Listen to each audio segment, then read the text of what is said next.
Price the Lord. കർത്താവ് യേശുക്രിസ്തുവിന്റെ നാമത്തിൽ എല്ലാ സഹോദരിമാർക്കും വന്ദനം അറിയിക്കുകയാണ്. Greetings from heaven. ഹല്ലേലൂയ. ഒരുപക്ഷെ ഈ ഗ്രീറ്റിംഗ്സ് കണ്ട് നിങ്ങൾ അതിശയിക്കുകയായിരിക്കും. കാരണം നമ്മുടെ പൗരത്വം സ്വർഗത്തിൽ, നമ്മൾ പൗരന്മാരാകാൻ പോവുകയല്ല, പൗരത്വം സ്വർഗത്തിൽ. അവിടെ ജീവിക്കേണ്ടവർ പിന്നെ കർത്താവ് നമ്മളെ വിളിക്കുക, ഇനി ഭൂമിയിലുള്ളവരെ ഉയരത്തിലുള്ള തന്നെ ചിന്തിപ്പേ, നിങ്ങൾ മരിച്ചു, നിങ്ങളുടെ ജീവൻ ക്രിസ്തുവിൽ ദൈവത്തിൽ മറഞ്ഞിരിക്കുന്നു. ഹല്ലേലൂയ. ഇന്ന് ആ സ്വർഗീയ പിതാവിനോടും കർത്താവ് യേശുവിനോടും എല്ലാം കൂടെ ജീവിച്ച് ദൈവം തന്ന ഭൗതിക ശരീരം, ആദത്തിലുള്ള ഈ ഭൗതിക ശരീരത്തിൽ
Oh, Father, thank you. God bless. Hallelujah. Greetings from heaven. പ്രിയ സഹോദരങ്ങളെ, വീണ്ടും കർത്താവ് യേശുക്രിസ്തു പരസ്പരം കാണുവാൻ സ്വർഗത്തിലെ ദൈവം നമ്മളെ സഹായിച്ചു. അതിനായി ദൈവത്തിന് സ്തോത്രം ചെയ്യാം. ഒരുപക്ഷെ ഈ ഗ്രീറ്റിംഗ്സ് നിങ്ങളെ അതിശയിപ്പിക്കുമായി.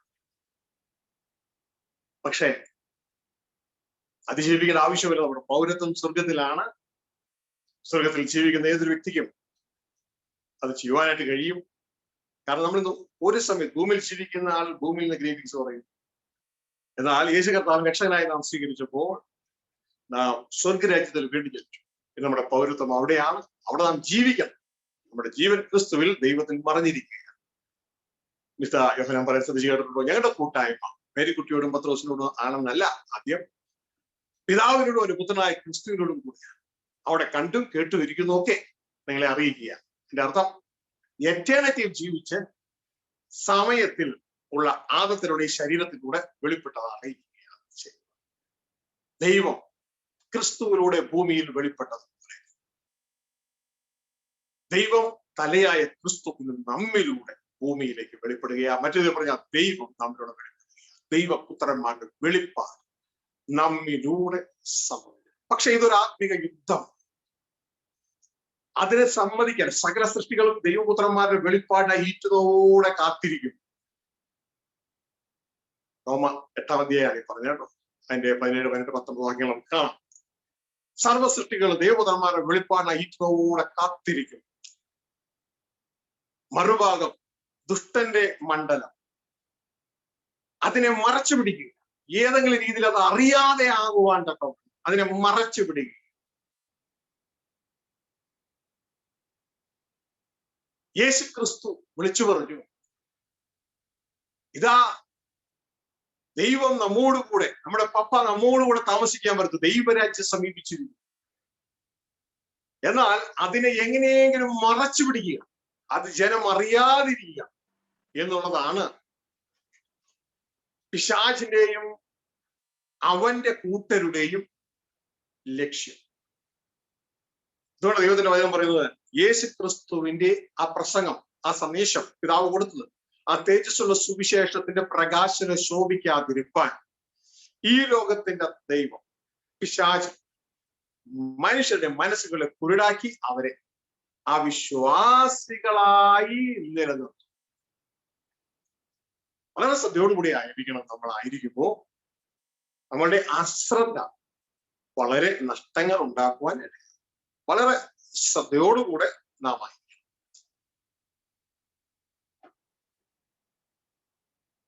ഇന്ന് നാം മനസ്സിലാക്കുവാനായിട്ട് പോകുന്നത് എന്തുകൊണ്ടാണ് ലോകത്താൽ ദൈവജനം തോൽപ്പിക്കപ്പെടുന്നത്? എന്തുകൊണ്ടാണ് ലോകത്താൽ ദൈവജനം തോൽപ്പിക്കപ്പെടുന്നത്? ഇത് ശ്രദ്ധയോടെ മനസ്സിലാക്കി കഴിഞ്ഞാൽ, അല്ലെങ്കിൽ ഈ യാത്രയിൽ നിങ്ങൾ പിശാചിനാൽ തോൽക്കപ്പെട്ട് നിങ്ങൾ പൊഴിഞ്ഞു പോയിക്കൊണ്ടേ. കാരണം കർത്താവ് തന്നെ സംശയം പറഞ്ഞൊരു കാര്യമുണ്ട്. മനുഷ്യപുത്രൻ വരുമ്പോൾ ഭൂമിയിൽ വിശ്വാസം കണ്ടെത്തും. അതിനെന്താ പ്രയാസം? നിങ്ങൾ വിശ്വസിച്ചോ? കുഞ്ഞേ, നിന്റെ വിശ്വാസം താഴെ ഇടാൻ വേണ്ടി പ്രവർത്തിക്കുന്ന ഒരു കിങ്ഡം, പിശാചിന്റെ കിങ്ഡം. അതിന്റെ അർത്ഥം ഒരാളല്ല, പിശാചും അവന്റെ സകലം. നിന്നെ വിശ്വാസം താഴെ ഇടാൻ, വിശ്വാസത്തിന്റെയാണ് പോരാട്ടം. ഇതുകൊണ്ടാണ് യൂദ ലേഖനം എഴുതുമ്പോൾ വിശുദ്ധന്മാർക്ക് പൊതുവിലുള്ള രക്ഷയെക്കുറിച്ച് എഴുതാൻ ആഗ്രഹിച്ചത്. പക്ഷേ വിശുദ്ധന്മാർക്ക് ഒരിക്കലായി പരമേൽപ്പിച്ചിട്ടുള്ള വിശ്വാസത്തിന് വേണ്ടി പോരാടണമെന്ന് പ്രബോധിപ്പിച്ചെഴുതുവാൻ ദൈവത്തിന്റെ ആത്മാവ് തീർത്തിച്ചു. വിശ്വാസത്തിനായുള്ള പോരാട്ടം. അതുകൊണ്ട് വിശ്വാസം കണ്ടെത്തുമോ എന്ന് ചോദിച്ചു. ഇന്ന് ആരാധിക്കുന്ന വ്യക്തിയായിരിക്കാം, സ്തുതിക്കുന്ന വ്യക്തിയായിരിക്കും, പ്രസംഗിക്കുന്ന വ്യക്തിയായിരിക്കാം.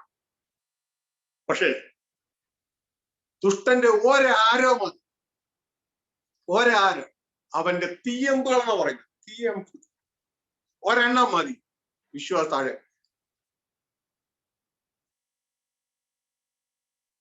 എന്റെ കുഞ്ഞുങ്ങളെ, ഈ ശബ്ദ കാഴ്ച പരിധിയിലായിരിക്കുന്ന നിങ്ങളെ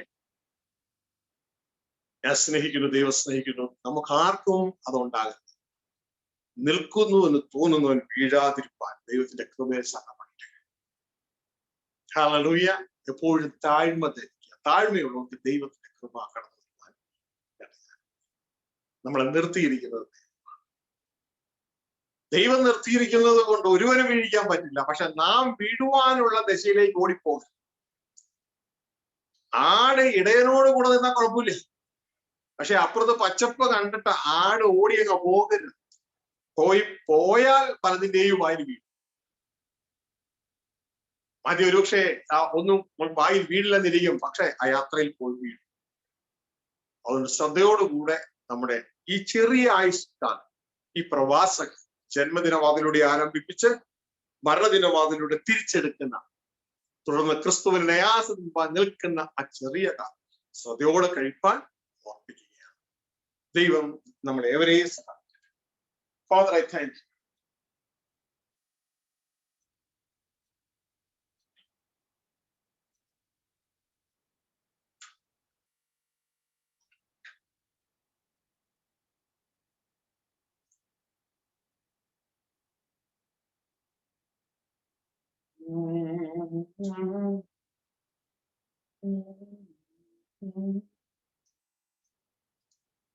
സ്ക്രീൻ ഒന്ന് ഷെയർ ചെയ്ത് നിങ്ങൾ ആ ടൈറ്റില് ഒന്ന് കണ്ടോളൂ.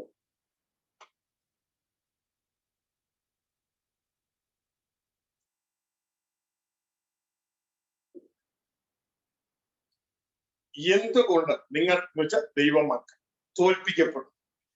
Why are you defeated? Law of the സ്പിരിറ്റിന്റെ ഭാഗമാണിത്. വേറൊന്നുമല്ല. വീട്ടിൽ ജനിച്ച ദൈവത്തിന്റെ മക്കൾ ലോ ഓഫ് ദ സ്പിരിറ്റിൽ നിൽക്കാത്തത് കൊണ്ട് തോൽപ്പിക്കും.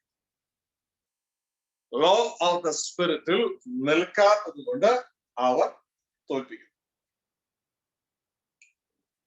ഹല്ലേലൂയ.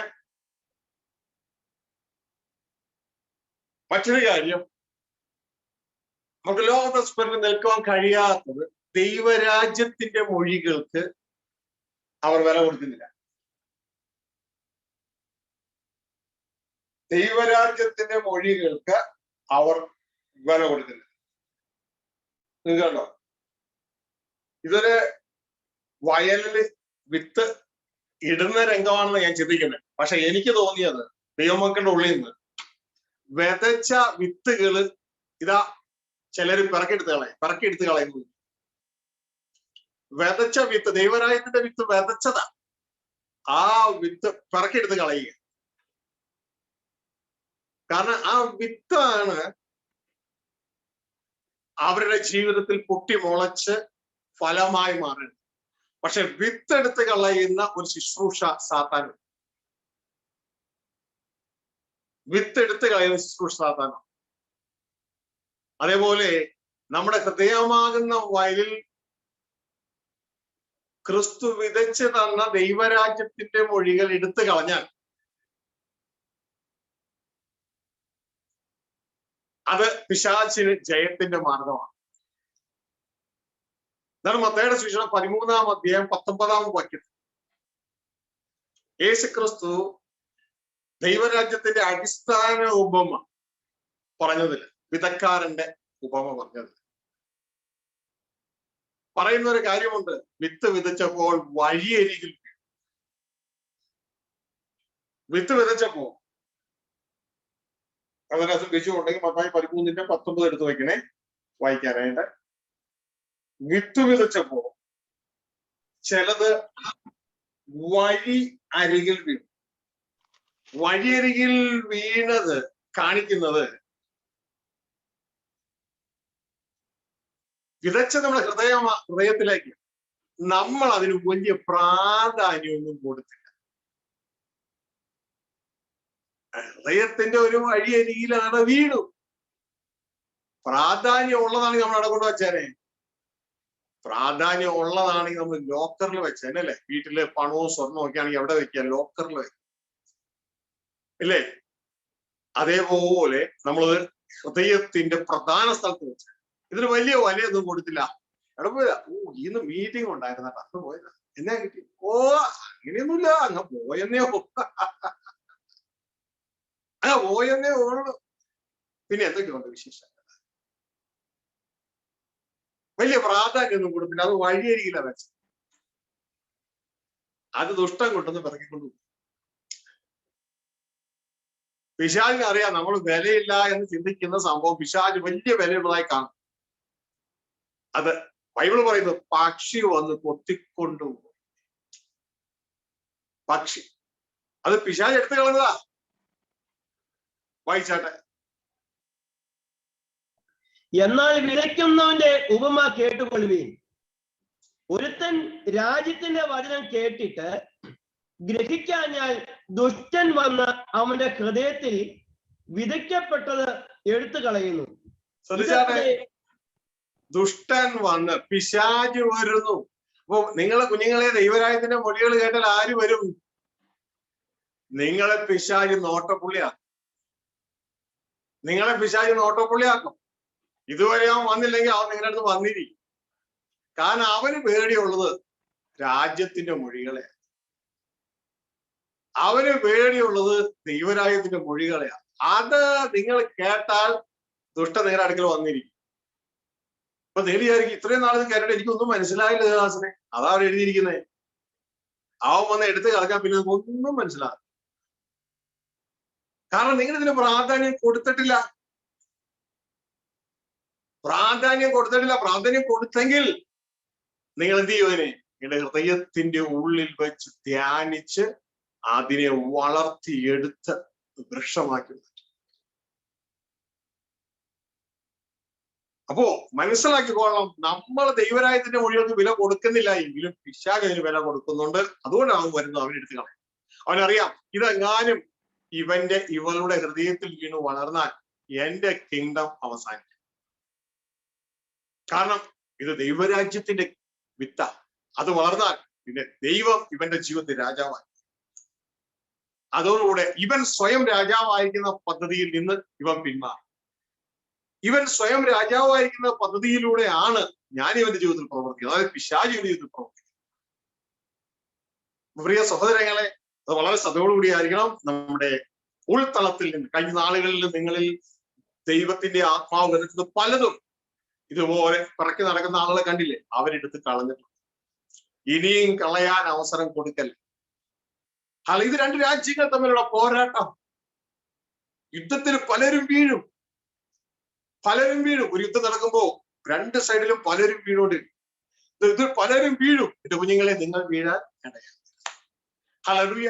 ഇനി എന്തുകൊണ്ട് നിങ്ങൾ തോൽക്കുന്നു എന്നുള്ളതല്ലേ, അതാണ് നമ്മുടെ സന്ദേശത്തിന്റെ ടൈറ്റിൽ. ലോ ഓഫ് ദ സ്പിരിറ്റിൽ നിൽക്കാത്തത് കൊണ്ടാണ് തോൽക്കുന്നത്. എന്താണ് ലോ ഓഫ് ദ സ്പിരിറ്റ് എന്ന് അറിയാമോ? പുതിയ നിയമത്തിൽ കർത്താവ് പലയിടത്തും പല പ്രാവശ്യങ്ങൾ എടുത്ത് പറയുന്നുണ്ട്. ഞാൻ പോകുന്നതുകൊണ്ട് നിങ്ങൾക്ക് പ്രയോജനം, ഞാൻ പോകാൻ കാര്യത്തിൽ വരികയില്ല, അവൻ വന്നാൽ നിങ്ങളെ സകല സത്യത്തിന് വഴി നടത്തും. ഇങ്ങനെയാണോ ഇപ്പൊ നടക്കുന്നത്? ഇതിനെ കർത്താവ് തന്നെ പ്രസംഗത്തിൽ പറയുന്നത്, ആത്മാവ് സഭകളോട് പറയുന്നത് എന്തെന്ന് ചെവിയുള്ളവൻ കേൾക്കട്ടെ. ആത്മാവ് സഭകളോട് പറയുന്നത് എന്തെന്ന് ചെവിയുള്ളവൻ കേൾക്കട്ടെ. ഇതാണ് ലോ ഓഫ് ദ സ്പിരിറ്റ്. ഇത് നമ്മൾ അങ്ങനെ വേണം പോയാൽ. എന്റെ സഹോദര, എന്റെ സഹോദരി, എന്റെ ദിവസം കേൾക്കട്ടുള്ള കാര്യം അങ്ങനെയാണോ? നല്ലൊരു പങ്കും അങ്ങനെയല്ല. ഇത് ദൈവത്തിന്റെ ആത്മാവ് എന്നാ പറഞ്ഞു ചോദിച്ചാൽ അവർക്ക് അറിയത്തില്ല. എന്നോട് ചോദിക്കേ, സംസാരിച്ച് എന്നെ പഠിപ്പിച്ച് ഓൾമോസ്റ്റ് ലാപ്ടോപ്പ് നിറഞ്ഞിരിക്കാൻ തുടങ്ങി. അതായത് അകത്ത് വന്നതാണ്, ഇതിനെ ലാപ്ടോപ്പിലേക്ക് വിട്ടെ, നിങ്ങൾക്ക് തരാൻ. അപ്പോ ആ ദൈവത്തിന്റെ സ്നേഹം നോക്കണേ നിങ്ങളോട്, നിങ്ങൾക്ക് തരാൻ. പ്രിയ കുഞ്ഞുങ്ങളെ, എന്നെന്തോ അങ്ങനെ കഴിച്ചുകൊണ്ടിരിക്കുക. അതായത് നിങ്ങൾ ദൈവത്തിന്റെ ആത്മാവിനെ പ്രാപിക്കുന്ന രീതിയിലേക്ക് നിങ്ങൾ വളർന്ന് കയറും. Hallelujah. Law of the spirit നിങ്ങൾ നിന്നാൽ നിങ്ങൾ വീഴില്ല. കാരണം നിങ്ങളോട് ഇങ്ങനെ പ്രവർത്തിക്കുന്നത് ദൈവത്തിന്റെ ആത്മാവാണ് നിങ്ങളോട് പ്രവർത്തിക്കുന്നത്.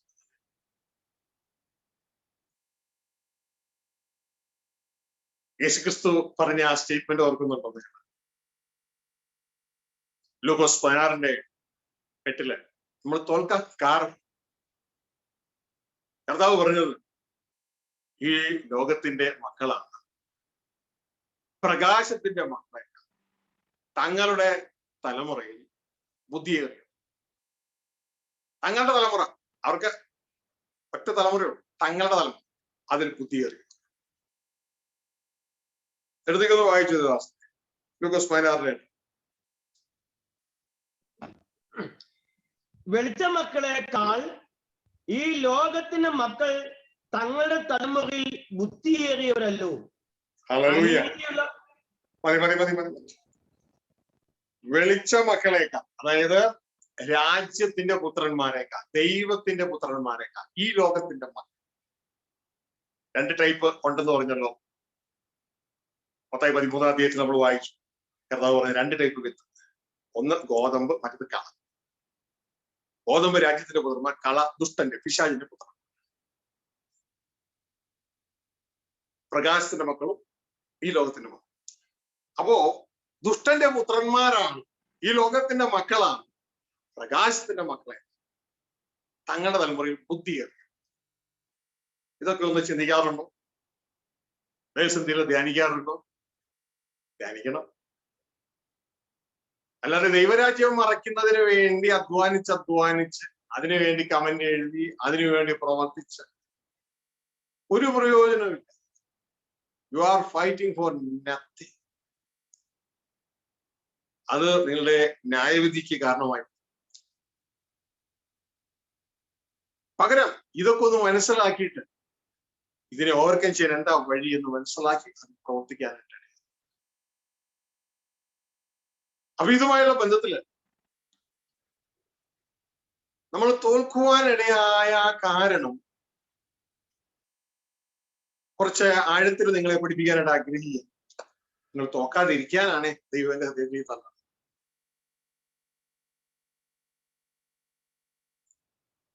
അതായത് പ്രിയ സഹോദരങ്ങളെ, നിങ്ങൾ കൃപയാൽ നമ്മൾ പ്രകാശന്റെ മക്കളാണ്. പക്ഷെ ആരാണ് കള, അല്ലെങ്കിൽ ആരാണ് കളയുടെ കൂടെ കൂടിയിരിക്കുന്ന പ്രകാശത്തിന്റെ പൈതല് ആ സ്വഭാവം ആയി തീർന്നു നമുക്കറിയില്ല. അപ്പൊ നിങ്ങൾ ശ്രദ്ധിച്ചാൽ മതി, നിങ്ങൾ വീഴാനായിട്ടുള്ള കാരണങ്ങൾ.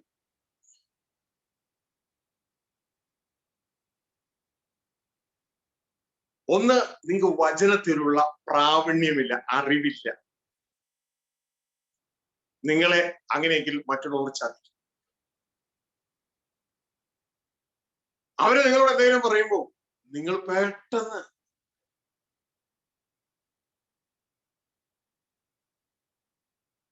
ഇതാണല്ലോ ശരി എന്ന് പറഞ്ഞുകൊണ്ട് നിങ്ങളുടെ ഹൃദയത്തെ ചിന്തിച്ചുകൊണ്ട് നിങ്ങൾ വീഴും.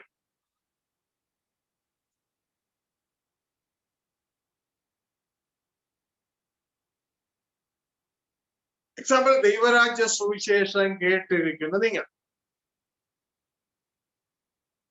പെട്ടെന്ന് ഒരാള് അതിനെ എതിർ നിൽക്കുന്ന ഒരാളെ പെട്ടെന്ന് അവന് പറയുകയാണ് നിങ്ങളോട്, പൗലോസ് പറഞ്ഞല്ലോ അവന്റെ പുത്രനെ കുറിച്ചുള്ള സുവിശേഷം അറിയിക്കുന്നതിൽ, അപ്പോ ദൈവത്തിന്റെ പുത്രനെ കുറിച്ചുള്ള സുവിശേഷം അല്ലേ?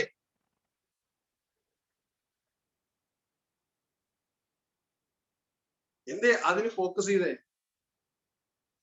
ദൈവരാജ്യത്തെ അവന് മറച്ചതാക്കേണ്ടത്. ബ്രദറെ, അവന്റെ നാമം, യേശുവിന്റെ നാമം വിളിച്ചപേക്ഷിക്കുന്ന അവൻ രക്ഷിക്കപ്പെടുമെന്നല്ലേ?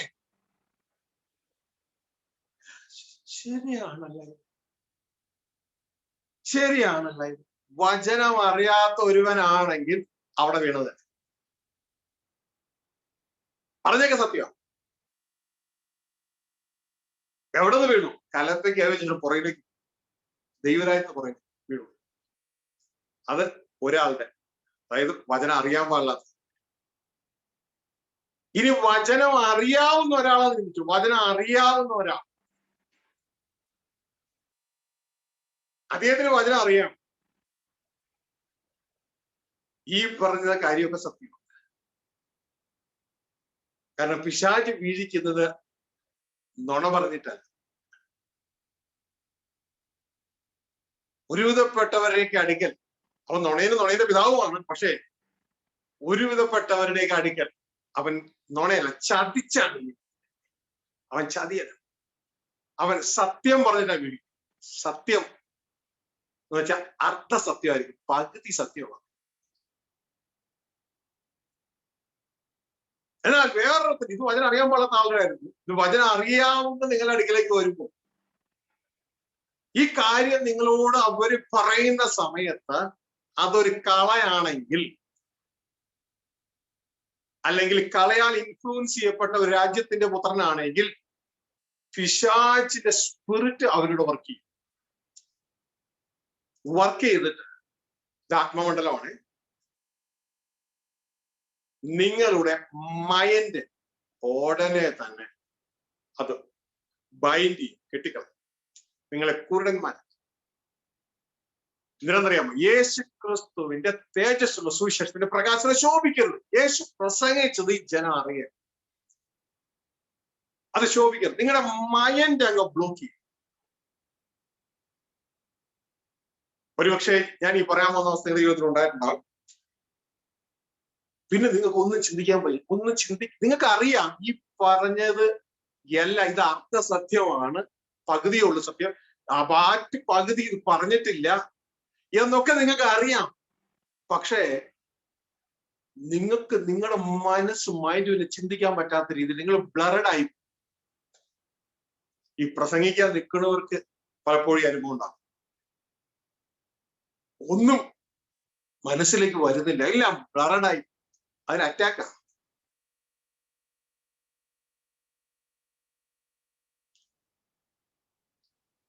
അങ്ങനെ ഇരിക്കുന്ന സമയത്ത് ഞങ്ങളെയൊക്കെ പഠിപ്പിച്ചൊരു ദേവദാസൻ, ആ ദേവദാസൻ പല ദേവദാസന്മാരെ പഠിപ്പിച്ചിട്ടുണ്ട്, പ്രധാനമായി പഠിപ്പിച്ചൊരു ദേവദാസൻ, ആ ദേവദാസൻ പറഞ്ഞൊരു കാര്യം തന്റെ ജീവിതത്തിൽ അദ്ദേഹം ചെയ്യുന്നത്.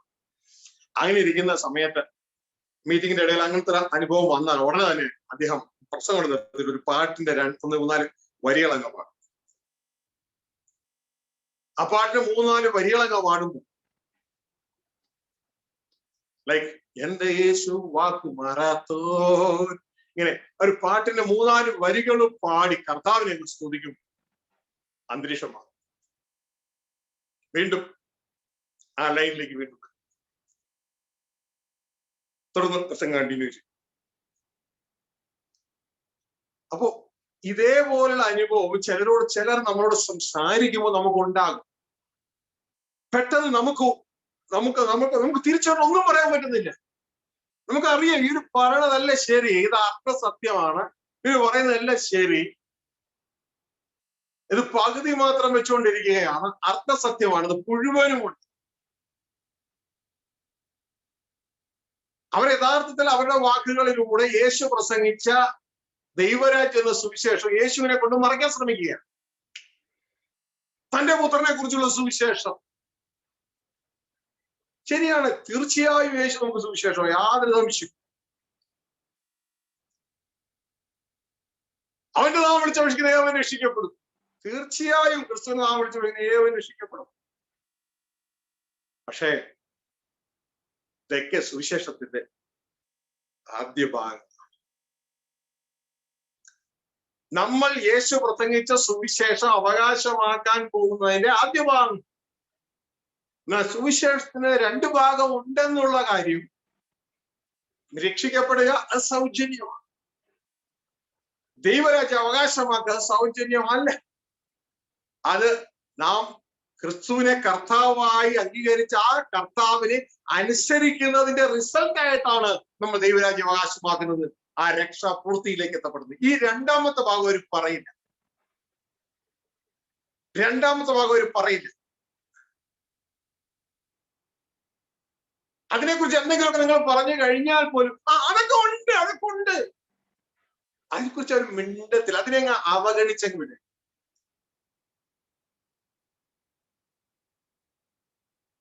അപ്പോ ഈ രണ്ട് ഭാഗം, അതായത് സുവിശേഷത്തിന്റെ രണ്ട് ഭാഗം, യേശു ക്രിസ്തുവിനെ കുറിച്ചും ദൈവരാജ്യത്തെ കുറിച്ചും, അല്ലെങ്കിൽ ദൈവരാജ്യത്തെ കുറിച്ചും യേശു ക്രിസ്തുവിനെ കുറിച്ചും ഉള്ള സുവിശേഷം. നിങ്ങൾക്ക് വ്യക്തമായി അറിയാമെന്ന് ചിന്തിക്കുന്നു. ഇല്ല എങ്കിൽ ഇതാ ഒന്ന് വായിച്ചോളൂ. സുവിശേഷത്തിന് രണ്ട് ഭാഗങ്ങളുണ്ട്. യേശു പ്രസംഗിച്ച ദൈവരാജ്യ സുവിശേഷം, അതിലേക്കുള്ള ഏക വഴിയായ ക്രിസ്തു. ഇത് രണ്ടും കൂടെ പൗലോസ് ഒരു ഭാഗത്ത് ഗലാത്യലേഖനത്തിൽ പറഞ്ഞിരിക്കുന്ന കാര്യം എന്ന് പറയുന്നത്, ഇതാ അവന്റെ പുത്രനെ കുറിച്ചുള്ള സുവിശേഷം ഞാൻ അറിയിക്കുന്നതിൽ തീർച്ചയാണ്. പക്ഷെ അപ്പോൾ തന്നെ ആ പൗലോസ് എങ്ങനെയാണ് അത് അറിയിച്ചത് എന്നുള്ളത് ആ ഭാഗവും കൂടെ പറയണം. അർത്ഥസത്യത്തിലേക്കല്ല പോകേണ്ടത്, അതിന്റെ മുഴുവൻ ഭാഗത്തേക്കും പോകും.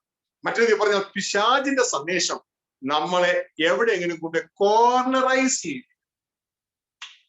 അതായത് കോർണറൈസ് ചെയ്യാന്ന് പറഞ്ഞാൽ ഒരു റൂമിന് 4 കോർണറുണ്ട്, ഏതെങ്കിലും ഒരു കോർണറിൽ കൂടെ തള്ളി എന്ന് വെക്കും, അതിൽ പൂർണ്ണമായി നമ്മളെ കാണിച്ചു.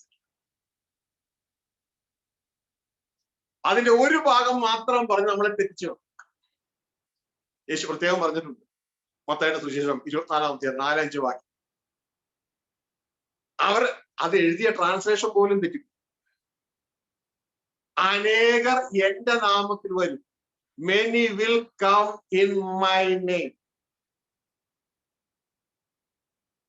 എന്നിട്ട് അവരൊരു സന്ദേശം പറയും, they do have a message. എന്താണ് മെസ്സേജ്?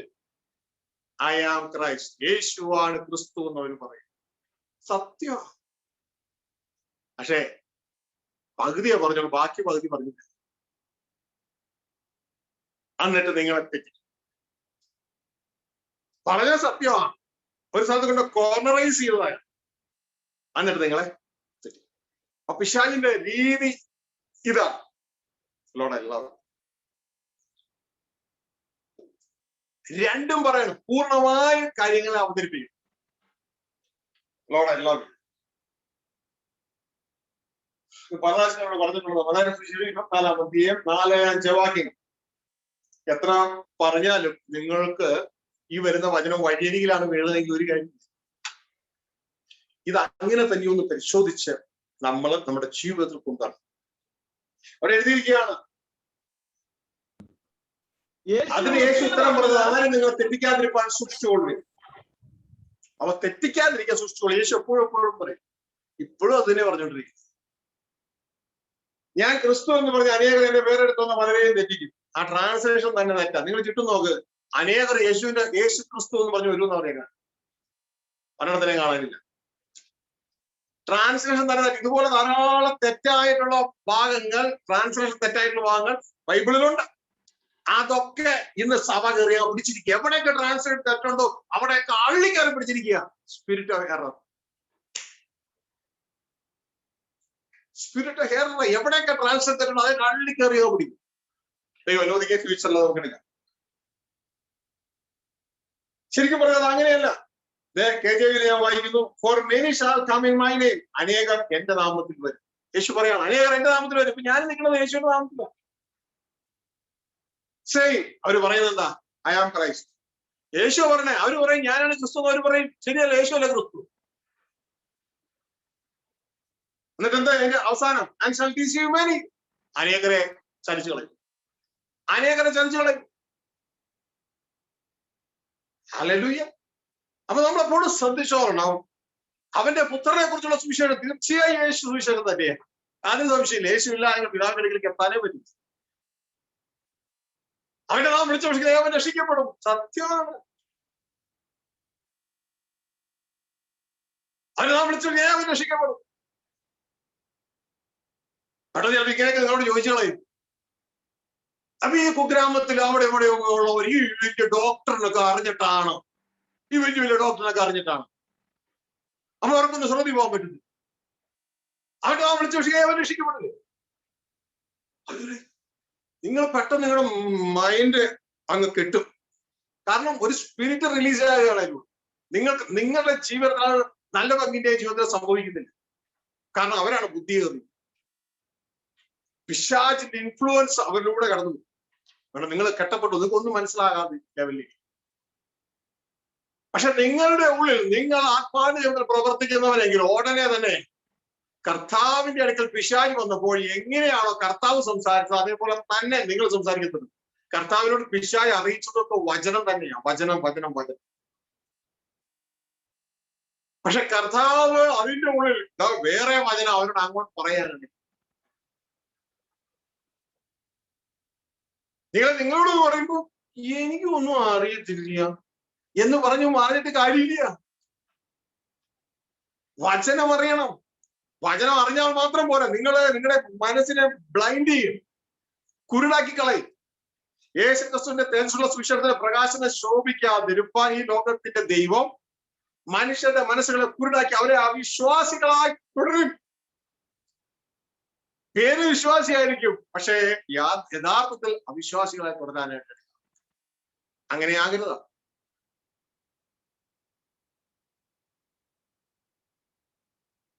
എന്നാൽ നിങ്ങളുടെ ഉള്ളിൽ ദൈവത്തിന്റെ ആത്മാവ് പ്രവർത്തിക്കുന്നതെങ്കിൽ ഉടനെ നിങ്ങൾക്ക് മനസ്സിലാകുന്ന അവർ യേശുനാമം വിളിച്ച പക്ഷെ തീർച്ചയായും രക്ഷിക്കപ്പെടും. പക്ഷെ ഒരു കാര്യമുണ്ട്, യേശുവിന്റെ നാമം വിളിച്ചപേക്ഷിക്കുന്ന ഏവനും യേശുവിനെ ആരായിട്ടാണ് വിളിക്കണമെന്നറിയാമോ? കർത്താവായിട്ട്. അല്ലെ? കർത്താവായി വിളിച്ച അന്ന് മുതൽ അവർക്കൊരു ഉത്തരവാദിത്വം എന്താണെന്നറിയാമോ? യേശുവിനെ കർത്താവായി അംഗീകരിക്കണം, യേശുവിനെ അനുസരിക്കണം. അല്ലാതെ ഇന്ന് കാണിക്കുന്നത് പോലെ യേശുവിനെ കർത്താവായി സ്വീകരിച്ച് കൈ ഉയർത്തി കാർഡ് ഫില്ല് ചെയ്തു, ഇതാ സ്നാനപ്പെട്ടു, എല്ലാവരുടെയും ഫോട്ടോ എടുത്തു, പാസ്റ്റർ എന്നിട്ട് എങ്ങോട്ട് അയക്കുന്നിടത്തൊക്കെ അയച്ചു. അവരവരുടെ വാട്ടിന് പോയി യേശുവിനെ വിളിച്ച് രക്ഷിക്കാൻ ഞങ്ങളെ സത്യത്തിൽ പോകൂല, ഒരുത്തനും പോകില്ല. വചന വ്യവസ്ഥ അനുസരിച്ചാലേ പോകും. ഇതൊക്കെ എറർ സ്പിരിറ്റ് കൊണ്ടുവന്നിട്ടാണ്. എന്താണ് വചന വ്യവസ്ഥ? നിങ്ങൾ ദൈവത്തിന്റെ ആ ലോയിലാണ് നിൽക്കുന്നതെങ്കിൽ, ന്യായപ്രമാണത്തിലാണ്, അത് ആത്മാവിന്റെ നിയമത്തിലാണ് നിൽക്കുന്നതെങ്കിൽ നിങ്ങളുടെ ഉള്ളിൽ ഉടനെ തെളിഞ്ഞു വരും. യോഹന്നാൻ 3:16 മാത്രമല്ല, യോഹന്നാൻ 3:36 കൂടെയുണ്ട്. എന്താ യോഹന്നാൻ 3:16?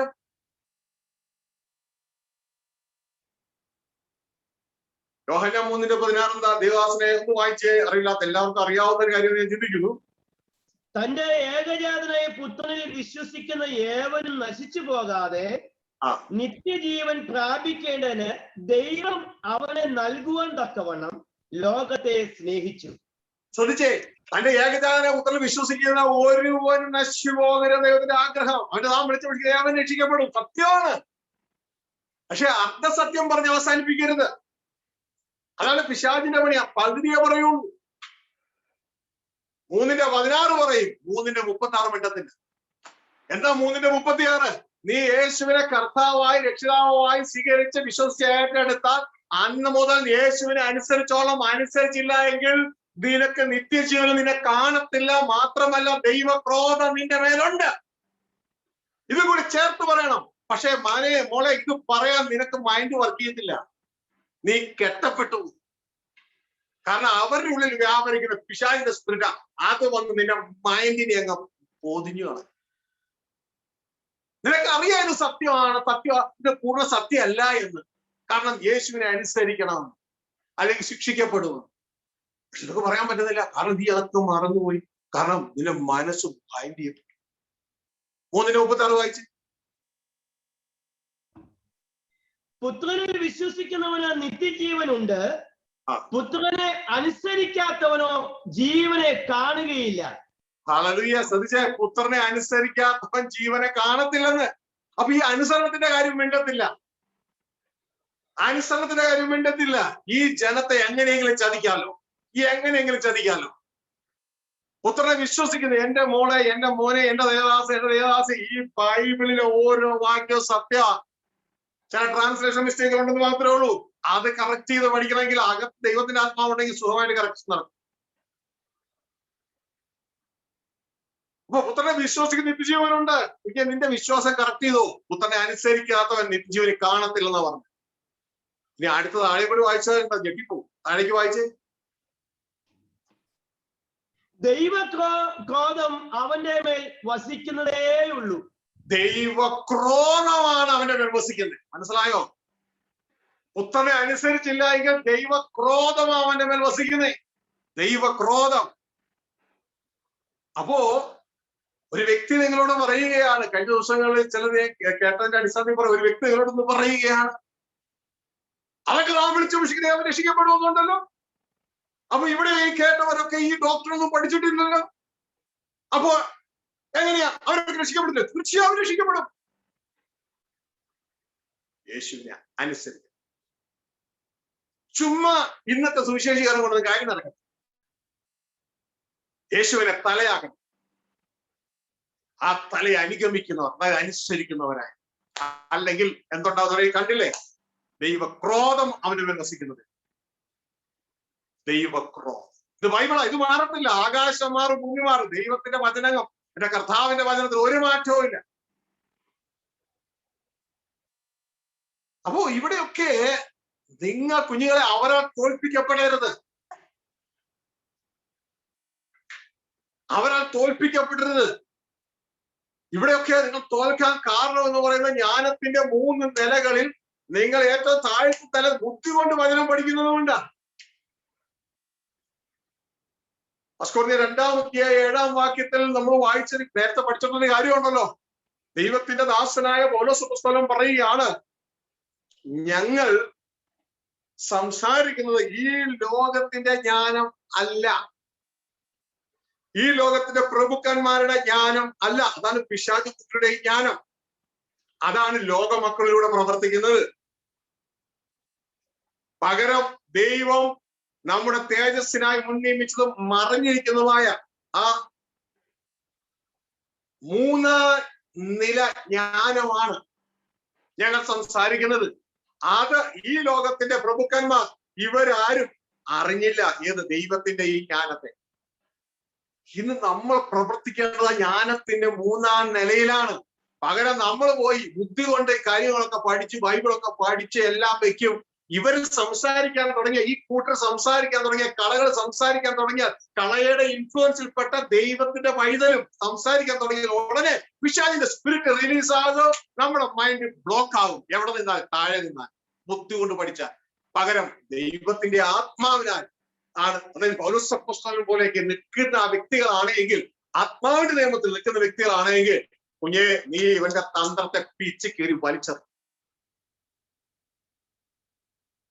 ഇതൊരാത്മിക യുദ്ധമാണ്. ഒരാത്മിക യുദ്ധം. ഹല്ലേലൂയ.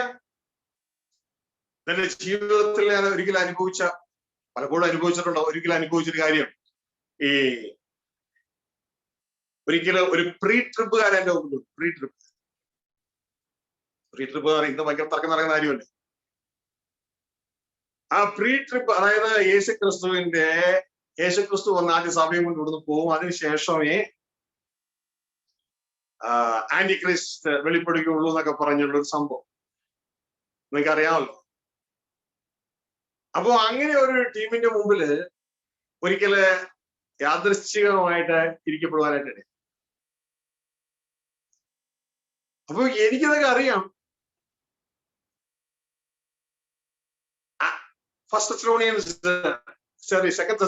തെസ്സലോനിയക്കാർക്ക് എഴുതിയ ആ ലേഖനത്തിൽ പറയുന്ന ആ 2-ാം അധ്യായം 1 മുതൽ 3 വരെയുള്ള വാക്യങ്ങളിൽ പറയുന്ന ഒരു കാര്യം, ആരും നിങ്ങൾ ഏതുവരെ ചതിക്കരുത്, ആദ്യ വിശ്വാസത്യാഗം സംഭവിക്കുന്ന ആശീർവാദം വെളിപ്പെടുക വേണം. അത് എന്തിനു മുമ്പ്? ക്രിസ്തുവിന്റെ വരവിന് മുമ്പ്, സഭയെ ചേർക്കുന്നതിന് മുമ്പ്.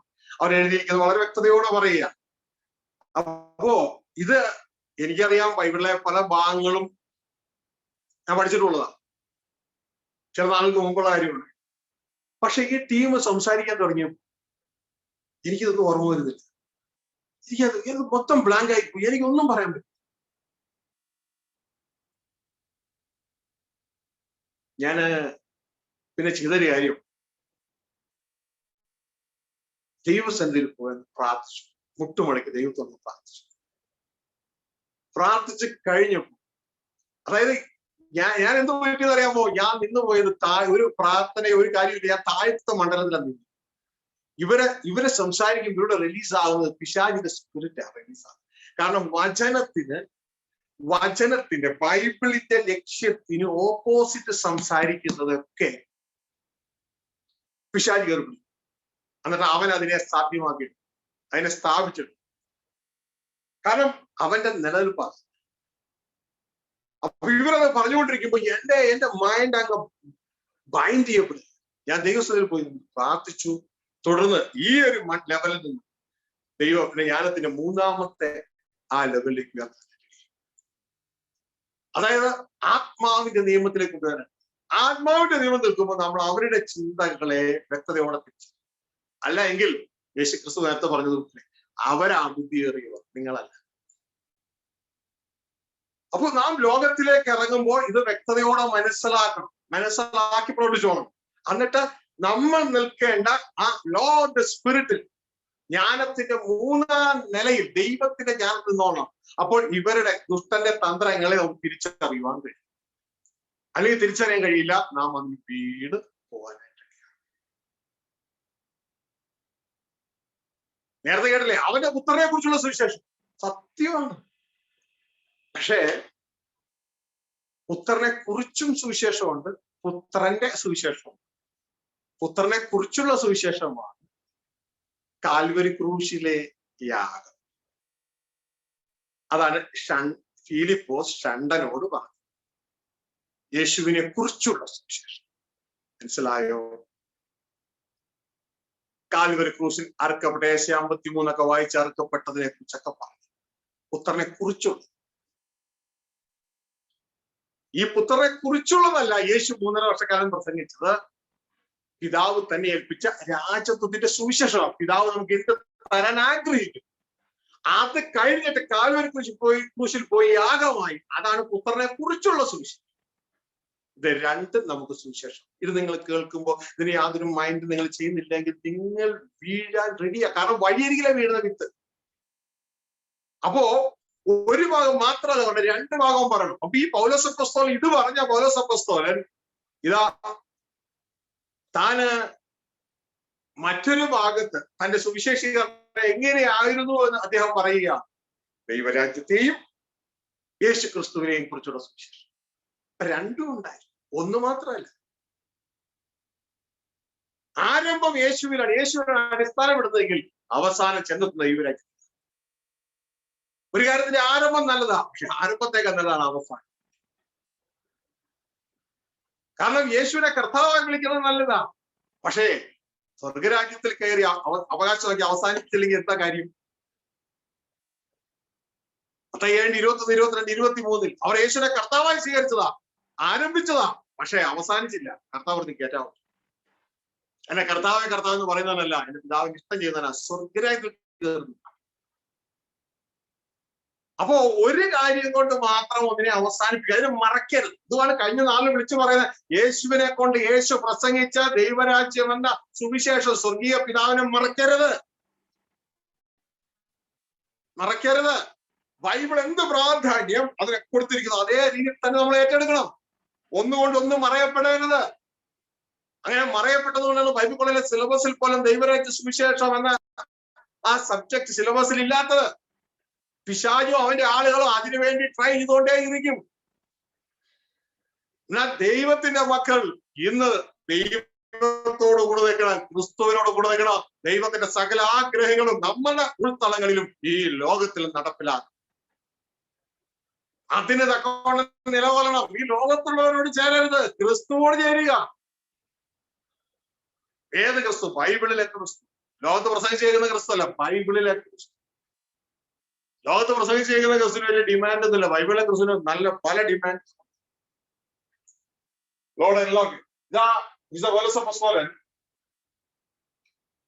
പറയുന്ന ആ സന്ദേശം നമ്മൾ ശ്രദ്ധിക്കുമോ? അപ്പോസ്തല പ്രവൃത്തി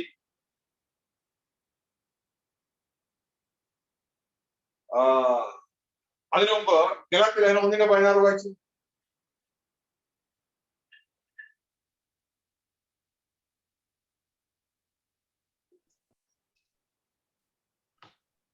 അവിടെ പറയുന്നു തന്റെ പുത്രനെ കുറിച്ചുള്ള സുവിശേഷം വായിച്ചു. തന്റെ കൃപയെ വിളിച്ചിരിക്കുന്ന ദൈവം തന്റെ പുത്രനെ കുറിച്ചുള്ള സുവിശേഷം ഞാൻ ജാതികളുടെ ഇടയിൽ അറിയിക്കേണ്ടതിന്. അപ്പൊ ഇവിടെ ആരെ കുറിച്ചുള്ള സുവിശേഷമാ? പുത്രനെ കുറിച്ചുള്ള സുവിശേഷം, യേശുവിനെ കുറിച്ചുള്ള സുവിശേഷം. ഇതാണ് ഫിലിപ്പോസ് ഷണ്ടനോട് പറഞ്ഞത്. പുത്രനെ കുറിച്ചുള്ള സുവിശേഷം, യേശുക്രിസ്തു കാൽവരി ക്രൂശിൽ യാഗമായ സംഭവം അത് നാം പ്രസംഗിക്കേണ്ടതാണ്. ഞങ്ങൾ ക്രൂശിക്കപ്പെട്ട ക്രിസ്തുവിനെ പ്രസംഗിച്ചേ പറ്റൂ. പക്ഷെ അതുകൊണ്ട് യേശു 3 വർഷക്കാലം പ്രസംഗിച്ച ദൈവരാജ്യം മറയ്ക്കുന്നതാണ് ഈ പറയുന്നത്. അപ്പൊ ഇതേ പൗലോസ് യഥാർത്ഥത്തിൽ താൻ എങ്ങനെയാണ് കാര്യം അറിയിച്ചത് അദ്ദേഹം പറയുന്നുണ്ട്. അതിന്റെ ഓർഡർ വ്യക്തമാക്കുന്നുണ്ട്. അപ്പോസ്തല 20:25 വായിച്ചേ. 20:25.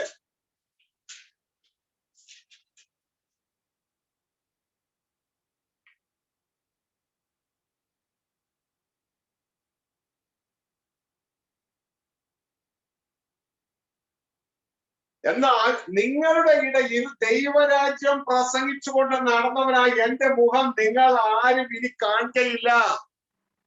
നിങ്ങളുടെ ഇടയിൽ ദൈവരാജ്യം, നേരത്തെ പറഞ്ഞു അതിന്റെ പുത്രനെ കുറിച്ചുള്ള സുവിശേഷം. അപ്പോ അതുകൊണ്ട് ഇവിടെ മറയരുത്, ദൈവരാജ്യം മറയരുത്. B balanced. കോർണറൈസ് ചെയ്യല്ല വേണ്ടത്, പരിപൂർണമായ പൂർണ്ണമായ ദൈവത്തിന്റെ ആലോചന കാണട്ടെ. അവിടെ പറയാണ് നിങ്ങളുടെ ഇടയിൽ ദൈവരാജ്യം പ്രസംഗിച്ചുകൊണ്ട് നടന്നവനായ എന്റെ മുഖം നിങ്ങൾ ഇനി കാണത്തില്ല. ഹല്ലേലൂയ. അപ്പോ വ്യക്തതയോടെ അദ്ദേഹം പറയുകയാണ്, എന്താ ഞാൻ ചെയ്തേ? നിങ്ങളിടയിൽ ദൈവരാജ്യം പ്രസംഗിച്ചുകൊണ്ട് നടന്നു. ഇവിടെയാണ് അദ്ദേഹം പറയുന്നത് ദൈവത്തിന്റെ പൂർണ്ണ ആലോചന നിങ്ങളെ അറിയിച്ചു. അതുകൊണ്ട് നിങ്ങൾ ആരെങ്കിലും നശിച്ചു പോയാൽ ഞാൻ അതിന് കുറ്റക്കാരനല്ല. അത് കുറച്ചും കൂടി വ്യക്തമായിട്ട് അദ്ദേഹം അപ്പോസ്തല പ്രവൃത്തി 28-ാം 30-ാം വാക്യത്തിൽ അദ്ദേഹം പറയുന്നത് കേൾക്കാം. ശ്രദ്ധിച്ചേ. അപ്പോസ്തല പ്രവൃത്തി 28:30 പൂർണ്ണ പ്രാഗൽഭ്യത്തോടെ വിജ്ഞാനം കൂടാതെ ദൈവരാജ്യം പ്രസംഗിച്ചും കർത്താവായ യേശുക്രിസ്തുവിനെ കുറിച്ച് ഉപദേശിച്ചും പോന്നു. ശ്രദ്ധിച്ച് അദ്ദേഹം എങ്ങനെയാണ് ചെയ്തത്? യേശു പ്രസംഗിച്ച ദൈവരാജ്യം പ്രസംഗിച്ചു. അപ്പൊ ഈ ദൈവരാജ്യം പ്രസംഗിക്കാതെ മറയ്ക്കുക എന്നുള്ള ഓപ്പോസിറ്റ് സ്പിരിറ്റിന്റെ പദ്ധതിയാണ്, മറ്റുള്ളതല്ല. രണ്ടിനും അതിൻ്റെതായ പ്രാധാന്യം കൊടുക്കണം. സുവിശേഷത്തിന്റെ 2 ഭാഗങ്ങളാണ്. ഒന്ന് സൗജന്യമായതും മറ്റൊന്ന് വില കൊടുക്കേണ്ടതും.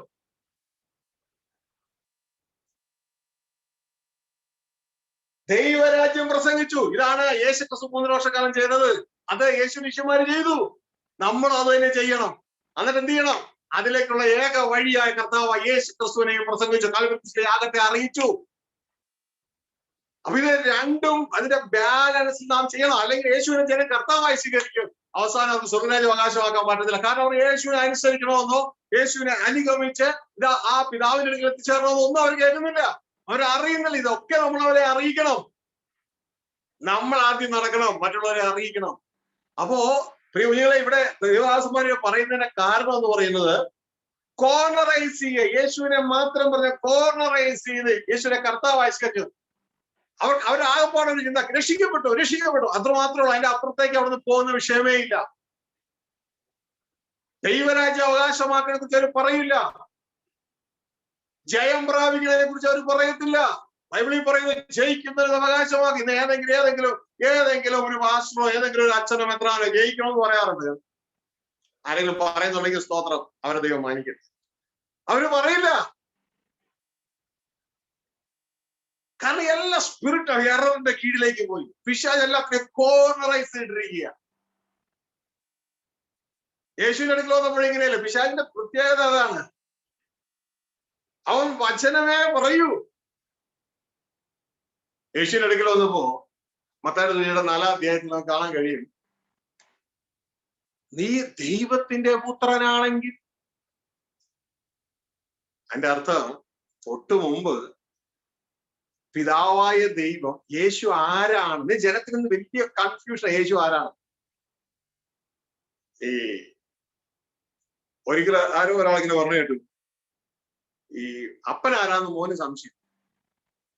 അപ്പനാരാ?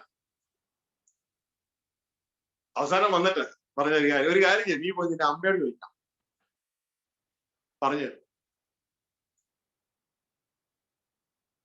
ഇവിടെ സ്വർഗത്തിലെ അപ്പൻ തന്നെ നേരിട്ട് പറയാണ് യേശു ആരാണെന്ന്. സ്വർഗത്തിലെ അപ്പൻ വിളിച്ചു പറഞ്ഞു സ്നാനപ്പെട്ട സമയത്തെ, ഇവൻ എന്റെ പ്രിയപുത്രൻ, ഇവന് ഞാൻ പ്രസാദിച്ചു. ഉടനെ പിശാചു. അപ്പൊ ദൈവത്തിന്റെ വചനം എന്താ? ഇവൻ എന്റെ പ്രിയപുത്രൻ. നിനക്കൊരു വചനം കിട്ടിയാൽ ഉടനെ തന്നെ ആ വചനത്തിൽ സംശയം ഉണ്ടാക്കാൻ വേണ്ടി പിശാചു വന്നില്ല. ദൈവത്തിന് കിട്ടിയതാണെങ്കിൽ വന്നില്ല. ഉടനെ പിശാചു വന്നിട്ട് പറയാണ്, നീ ദൈവപുത്രനാണെങ്കിൽ അതെന്താ?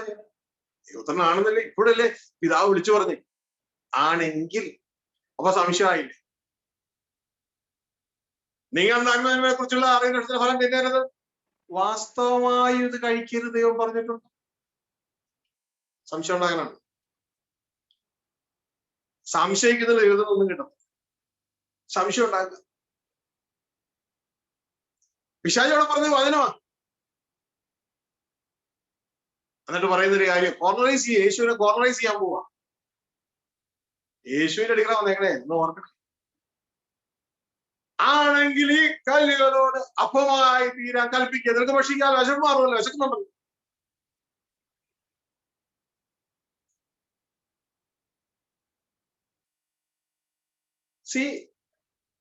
എപ്പോഴും ദൈവത്തിന്റെ ദാസന്മാർ ദൈവത്തിന്റെ മക്കൾ മാറ്റണം. നമ്മുടെ യുദ്ധത്തെ മാറ്റിക്കളയുക, നമ്മളെ കോർണറൈസ് ചെയ്യാണ് പിശാച്.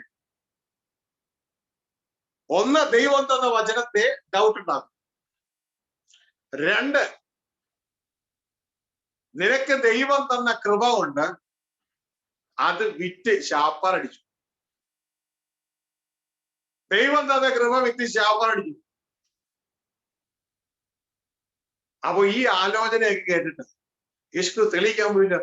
അങ്ങനെയോ, ഞാൻ ദൈവത്തിന്റെ മകനെ ഞാൻ തെളിയിക്കാൻ പോവുക. പിശാച് വെല്ലുവിളിച്ചാൽ അതിന്റെ പുറത്ത് പോകണ്ട. പകരം ലോ ഓഫ് ദ സ്പിരിറ്റിലെ യേശുക്രിസ്തു നിൽക്കണം. Law of the spirit മൂന്നാമത്തല്ല.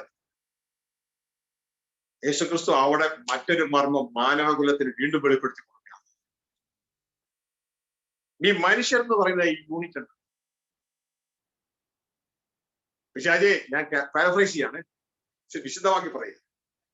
നീ പറഞ്ഞതുപോലെ അപ്പം കൊണ്ട് മാത്രമല്ല ജീവിക്കുന്നത്. നീ ഇതുവരെയുള്ള എല്ലാവരെയും അപ്പം കൊണ്ട് ജീവിക്കുന്നവർ മാത്രമാക്കി മാറ്റി. എന്നെയും അങ്ങനെ കോർണറൈസ് ചെയ്യാന്ന് പറഞ്ഞാൽ നീ വന്നേക്കണേ.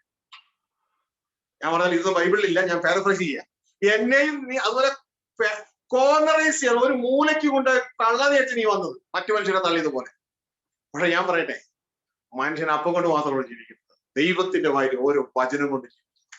അതാണ് ലോ ഓഫ് ദ സ്പിരിറ്റ്. ദൈവത്തിന്റെ വായിൽ ഓരോ വചനം കൊണ്ട് ജീവിക്കും. ഈ എഴുതപ്പെടുന്നതിന് മുമ്പ് ഈ വചനം വായിൽ നിന്ന് വന്നതാണ്. അതിലൂടെ മനുഷ്യൻ ജീവിക്കും. ഹല്ലേലൂയ. അവസരിച്ച് യേശുവിനെ കോർണറൈസ് ചെയ്യാൻ വേണ്ടി അവൻ ഈ പറഞ്ഞു വന്നത് സംശയം ജനിപ്പിച്ചുകൊണ്ടായി വന്നത്. കോർണറൈസ് ഒരു ഭാഗത്തേക്ക് എന്തില് ഇന്ന് ഞാൻ ലോകത്തുള്ള എല്ലാ മനുഷ്യരെയും അപ്പം കൊണ്ട്, ഗോതമ്പ് കൊണ്ട്, പുട്ട് കൊണ്ട്, ഇഡലി കൊണ്ട്, ചപ്പാത്തി കൊണ്ട്, കുപ്പൂസ് കൊണ്ട് ജീവിക്കുന്നതാക്കി ഞാൻ മാറ്റി. നിന്നെയും ഞാൻ അതേപോലെ മാറ്റും. നിനക്ക് ദൈവം തന്ന കൃപ വിറ്റ് ശാപ്പാറടിച്ചോ. കോർണറൈസ് ചെയ്യാൻ വന്നതാ. യേശുവിന് പിടുത്തം കിട്ടി, നമുക്ക് പിടുത്തം കിട്ടുമോ? കിട്ടില്ല. ഈ തലത്തിൽ നിന്നാ കിട്ടില്ല. യേശു എന്നതുപോലെ ലോക സ്പിരിറ്റ് ഉയർന്ന തലത്തിൽ അല്ലെങ്കിൽ കിട്ടില്ല. ഓ ഫാദർ, മത്തായിയുടെ സുവിശേഷം 3-ാം 17-ാം വാക്യം പഠിച്ചു.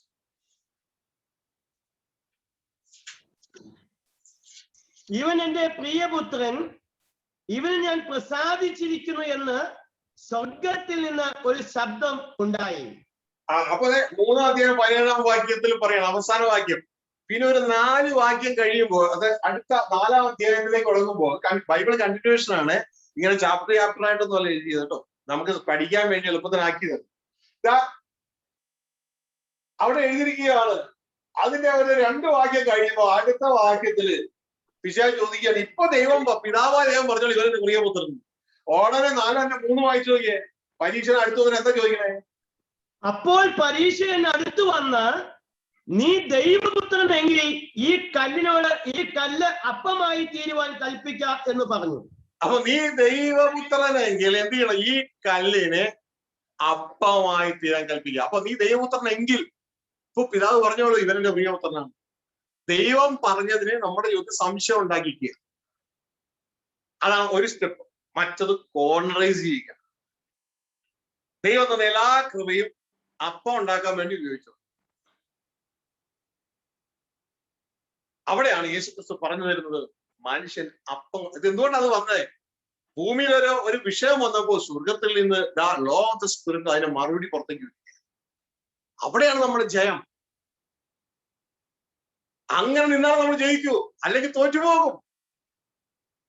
കാരണം ഈ സ്പിരിറ്റ് വന്നിട്ട് നമ്മളെ ബൈൻഡ് ചെയ്യും, നമ്മുടെ മനസ്സ് ബ്ലറഡാകും. പിന്നെ ഒന്നും ചിന്തിക്കാൻ പറ്റില്ല, ബ്ലറഡാകും. ചില പറയാൻ എനിക്കൊന്നും ചിന്തിക്കാൻ പറ്റത്തില്ല, കാരണം ഇതിന്റെ അറ്റാക്കാണ്. അപ്പൊ ഇവിടെയാണ് 1 യോഹന്നാൻ 5:4 പ്രവർത്തിക്കേണ്ടേ. 1 യോഹന്നാൻ 5:4 എന്താ? ഒന്ന് കാണാൻ അറിയാൻ അടുത്ത ആളോട് പറഞ്ഞേ. അറിയില്ല. ഇത് തന്നെ ആ വിഷയം. നമ്മളുടെ പ്രവർത്തന രീതി നമുക്കറിയാം. നമുക്ക് ബുദ്ധിയില്ലാന്നേ. കർത്താവ് പറയാം എത്രയോ സത്യം. നമ്മൾ ജയിക്കണമെങ്കിൽ ഈ രാവിലെ താഴെ ഭൂമിയിൽ നിന്ന് ജനിക്കുന്നത് പോരാ, മനുഷ്യന് ജനിക്കുന്നത് പോരാ. നമ്മൾ ജയിക്കണമെങ്കിൽ പിശാചിനെ ജയിക്കുന്നത് പോരാ. നമ്മൾ ജയിക്കണമെങ്കിൽ ദൈവത്തിൽ നിന്ന് ജനിക്കുന്നത് വേണം. അതാണ് അവിടെ എഴുതിയിരിക്കുന്നത്. ദൈവത്തെ ജനിക്കുന്നതൊക്കെ ലോകത്തെ പിശാചിനെ അവരുടെ കൂട്ടരെ ജയിക്കുന്നു. എടുത്ത് വായിച്ചേ. 1 യോഹന്നാൻ 5:4. ദൈവത്തിൽ നിന്ന് ജനിച്ചവനൊക്കെയും ലോകത്തെ ജയിക്കുന്നു. അപ്പോ പ്രിയ സഹോദരങ്ങളെ, ഇവിടെ നാം മനസ്സിലാക്കേണ്ട കാര്യം, ദൈവത്തിൽ നിന്ന് ജനിക്കുന്നതൊക്കെ whatsoever born of God, that is law of the spirit. ദൈവത്തിൽ ജനിക്കുന്നതൊക്കെയും ലോകത്തെ ജയിക്കുന്നു. ഇപ്പൊ ലോകത്തെ ജയിക്കണോ? ലോകത്തിന്റെ പ്രഭുവായ പിശാചിനെ ജയിക്കണോ? നിങ്ങൾ അവിടെ സ്റ്റാൻഡ് ചെയ്യണം. Law of the spirit stand ചെയ്യണം. ജ്ഞാനത്തിന്റെ 3-ാം ലെവലിൽ സ്റ്റാൻഡ് ചെയ്യണം. ഇതാണ് കർത്താവ് നമ്മളോട് പറയുന്ന, മക്കളെ അകത്ത് വാ, അകത്ത് വാ, അകത്ത് വാ. ഇപ്പൊ നിങ്ങളൊന്നും പറഞ്ഞ് മനസ്സിലാകില്ല, കാരണം ആത്മീയ ഫൗണ്ടേഷൻ പോലും ഇല്ലാത്ത തലം. അകത്ത് വാ, ഞാനാണ് വാതിൽ, എന്നിലൂടെ അകത്ത് വാ. അകത്ത് വന്ന ധാരാളം പേര് കണ്ടെത്തും. ഉള്ളിൽ വാ. അപ്പൊ ദൈവത്തിൽ ജനിക്കുന്നതൊക്കെ ലോകത്തെ ജയിക്കുന്നു. ലോകത്തിന്റെ പ്രഭുവായ പിശാചിനെ ജയിക്കുന്നു. ഇത് വ്യക്തതയോടെ മനസ്സിലാക്കി. ഇതൊരു ആത്മിക യുദ്ധമാണ് പ്രിയ സഹോദരങ്ങൾ. ഇവിടെ തോറ്റുപോകരുത്. നിങ്ങൾ തോറ്റുപോകരുത്. ഹല്ലേലൂയ. നിങ്ങളുടെ മനസ്സിനെ ബൈൻഡ് ചെയ്യാനായിട്ട് ദുഷ്ടനെ അനുവദിക്കുക. അവർ സംസാരിക്കുമ്പോൾ നിങ്ങളുടെ മനസ്സ് ബൈൻഡ് ചെയ്യണമെങ്കിൽ മനസ്സിലാക്കിക്കോ. അറ്റാക്കാ. ഹാർട്ട് അറ്റാക്ക് അല്ലാതെ പറഞ്ഞിരിക്കുക. ഹാർട്ട് അറ്റാക്ക് അല്ല. കാരണം നമ്മളെപ്പോഴും താഴ്ത്ത ജ്ഞാനത്തിലേക്ക് പോകുന്നു. നിങ്ങൾക്കറിയാമോ, ഈ വാക്കുകളിലൂടെയാണ് സ്പിരിറ്റ് മൂവ് ചെയ്യുന്നത്. അവര് സംസാരിക്കാൻ തുടങ്ങുമ്പോ വചനമായിരിക്കും പിശാചിന്റെ ആളും പറയുന്നത് നമ്മൾ പിടിക്കാനായിട്ട്. വചനം പറയത്തുള്ളൂ. യേശുക്കൾ അടുത്തത് അവനെ എഴുതിയിരിക്കുന്നത്, അവനെ വിശുദ്ധ നഗരത്തിൽ കൂട്ടിക്കൊണ്ടുപോയി ദേവാലയത്തിൽ അഗ്രഹത്തിൽ നിർത്തി വീണ്ടും സംശയം ജനിപ്പിക്കുക, നീ ദൈവപുത്രനെങ്കിൽ. അപ്പൊ ഇവിടെ ഇനി 2 വചനമാണ് ഇറക്കുന്നത്. പിതാവ് പറഞ്ഞു നീ ദൈവപുത്രനാണ്, അതിനെ സംശയം ജനിപ്പിക്കുക, നീ ദൈവപുത്രനെങ്കിൽ എന്ത് ചെയ്യണം? ഇവിടെ താഴേക്ക് ചാടുക. അവിടെ എഴുതിയിരിക്കുകയാണ്, നീ ദൈവപുത്രനെങ്കിൽ താഴത്തോട്ട് ചാടുക, നിന്നെ കുറിച്ച് അവൻ തന്റെ ദൂതന്മാരോട് കൽപ്പിക്കും, അവൻ നിന്റെ കാൽ കല്ലിനോട് തട്ടാത്തവണ്ണം നിന്നെ കയ്യിൽ താങ്ങിക്കൊള്ളും എന്ന് എഴുതിയിരിക്കുന്നു എന്ന് പറഞ്ഞു. അപ്പൊ ഇവിടെ പിശാചി ഇവിടെ ഉപയോഗിക്കുന്നത് എന്തോ വചനം തന്നെ. ഇപ്പൊ കഴിഞ്ഞ ഒരു വചനം ഉപയോഗിച്ചുള്ളൂ ദൈവപുത്രനാണെങ്കിൽ. ഇവിടെ ഉപയോഗിക്കുന്നത് 2 വചനമാണ്. ഒന്ന് ദൈവപുത്രൻ, 2 ദൂതന്മാർ നിന്നെ കല്ലിൽ തട്ടിപ്പോകാതിരിക്കാൻ കാത്തുകൊള്ളു. 91 സങ്കീർത്തനം. അപ്പൊ 2 വചനം. കഴിഞ്ഞ 1 ഉപയോഗിച്ചത്, 2 ഉപയോഗിച്ചത്. ഹല്ലേലൂയ. പിശാച് വചനം ഉപയോഗിച്ച് പറയുമ്പോ നമ്മൾ ബൈൻഡ് ചെയ്യപ്പെടും.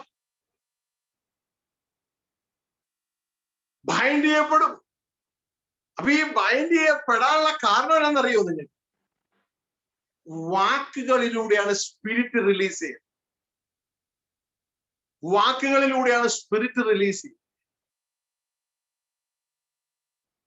ഇതാ കർത്താവ് പറഞ്ഞു, എങ്കിൽ വിശ്വസിക്കുന്നതിന് ഉള്ളത്തിൽ തിരുവെഴുത്ത് പറയുന്ന പോലെ ജീവജലത്തിന് നദികൾ ഒഴുകും. അത് നമ്മൾ സംഭവിക്കണം. അത് തന്നിൽ വിശ്വസിക്കാനിരിക്കുന്നവർക്ക് ലഭിക്കാനുള്ള ആത്മാവിനെ കുറിച്ച് എത്രയാവും പറഞ്ഞത്? വചനത്തിൽ എഴുതിയിരിക്കുന്ന കാര്യമാണ്. അപ്പോ നമ്മൾ സംസാരിക്കുമ്പോൾ, വചനം സംസാരിക്കുമ്പോൾ ദൈവത്തിന്റെ ആത്മാവ് റിലീസ് ചെയ്യപ്പെടുന്നുവെങ്കിൽ, ദൈവവചനത്തെ വളച്ചൊടിച്ച് ആ ലക്ഷ്യത്തിൽ നിന്ന് വ്യതിചലിച്ച് വേറൊരിടത്തേക്ക് കൊണ്ടുപോകാൻ പിശാചിന്റെ ആള് സംസാരിക്കുമ്പോൾ അവരിലൂടെ റിലീസ് ചെയ്യുന്ന പിശാചിന്റെ ആത്മാവാണ്, ഡിമോണിക് ഫോഴ്സുകളാണ്. അത് വന്ന് നമ്മളെ ബൈൻഡ് ചെയ്യും. നമ്മൾ എവിടെ നിന്നില്ലെങ്കിൽ, നമ്മൾ 3-ാം ലെവലിൽ നിന്നില്ലായി, ജ്ഞാനത്തിന്റെ, അതായത് ആത്മാവിന്റെ നിയമത്തിൽ നിന്നില്ലായി. ഇതാ യേശു ക്രിസ്തു പറഞ്ഞത്, എന്റെ വാക്കുകൾ ആത്മാവും ജീവനും ആണ്. അത് വെറും പള്ളിമണി അടിക്കുന്നത് പോലെ, 2 സഹോദരിമാര് സംസാരിക്കുന്ന പോലെ ഒന്നും. ആ വചനം സംസാരിക്കുമ്പോൾ ആത്മാവ് അതിലൂടെ റിലീസ് ചെയ്യും. ഏതാത്മാവ്? പരിശുദ്ധ ആത്മാവ്. അത് ജീവൻ തരും. മറ്റതോ അശുദ്ധാത്മാവ് റിലീസ് ചെയ്യും, അത് മരണം തരും.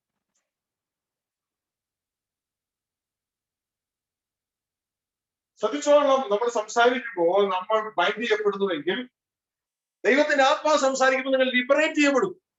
നിങ്ങൾക്ക് ജീവൻ വ്യാപരിക്കും. നിങ്ങൾ സ്വാതന്ത്ര്യമുള്ളവരാകും. പല രീതിയിൽ നിങ്ങളുടെ ചിന്തകൾ പ്രവർത്തിക്കാനായിട്ട് തുടങ്ങും. പല ചിന്തകളുടെ ചാനലുകൾ, പുതിയ വഴികളും മാനങ്ങളും ഒക്കെ കർത്താവ് നിങ്ങളുടെ ചിന്താമണ്ഡലത്തിൽ തുറക്കുന്നു. പിശാചിന്റെ ആത്മാവാണ് വരുന്നെങ്കിൽ അതെല്ലാം ബൈൻഡ് ചെയ്യും, കെട്ടപ്പെടും. കർത്താവ് പറഞ്ഞ ആദ്യം പോവാണ്. ഓക്കെ, ശിശുരമാറാം 63-ാമത്തെ വാക്യം.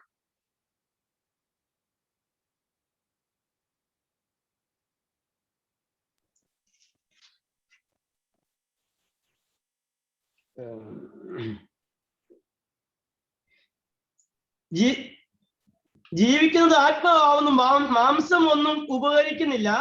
ഞാൻ നിങ്ങളോട് സംസാരിച്ച വചനങ്ങൾ ആത്മാവും ജീവനുമാകുന്നു.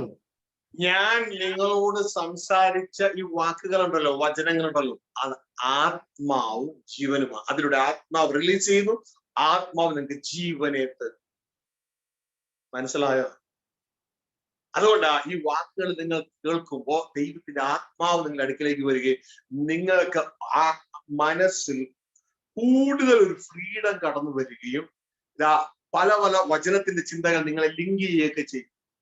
ഇത് നിർത്തി കഴിയുമ്പോൾ ഹാംബോഗ താങ്ങും. കാരണം നിങ്ങൾ ലോകത്തിലേക്ക് ഇറങ്ങി. ഇനി ഇതേപോലെ തന്നെയാണ് പിശാചിന്റെ ആളുകൾ സംസാരിക്കുമ്പോൾ. വെളിപ്പാട് പുസ്തകം 16-ാം അതിന്റെ 13-ാം വാക്യത്തിൽ നമുക്കവിടെ father, son and holy spirit പോലെ പിശാചിന്റെ ഒരു 3 തല പ്രവർത്തനങ്ങൾ, 3 വ്യക്തിഗത പ്രവർത്തനങ്ങൾ നമുക്ക് പറയാം.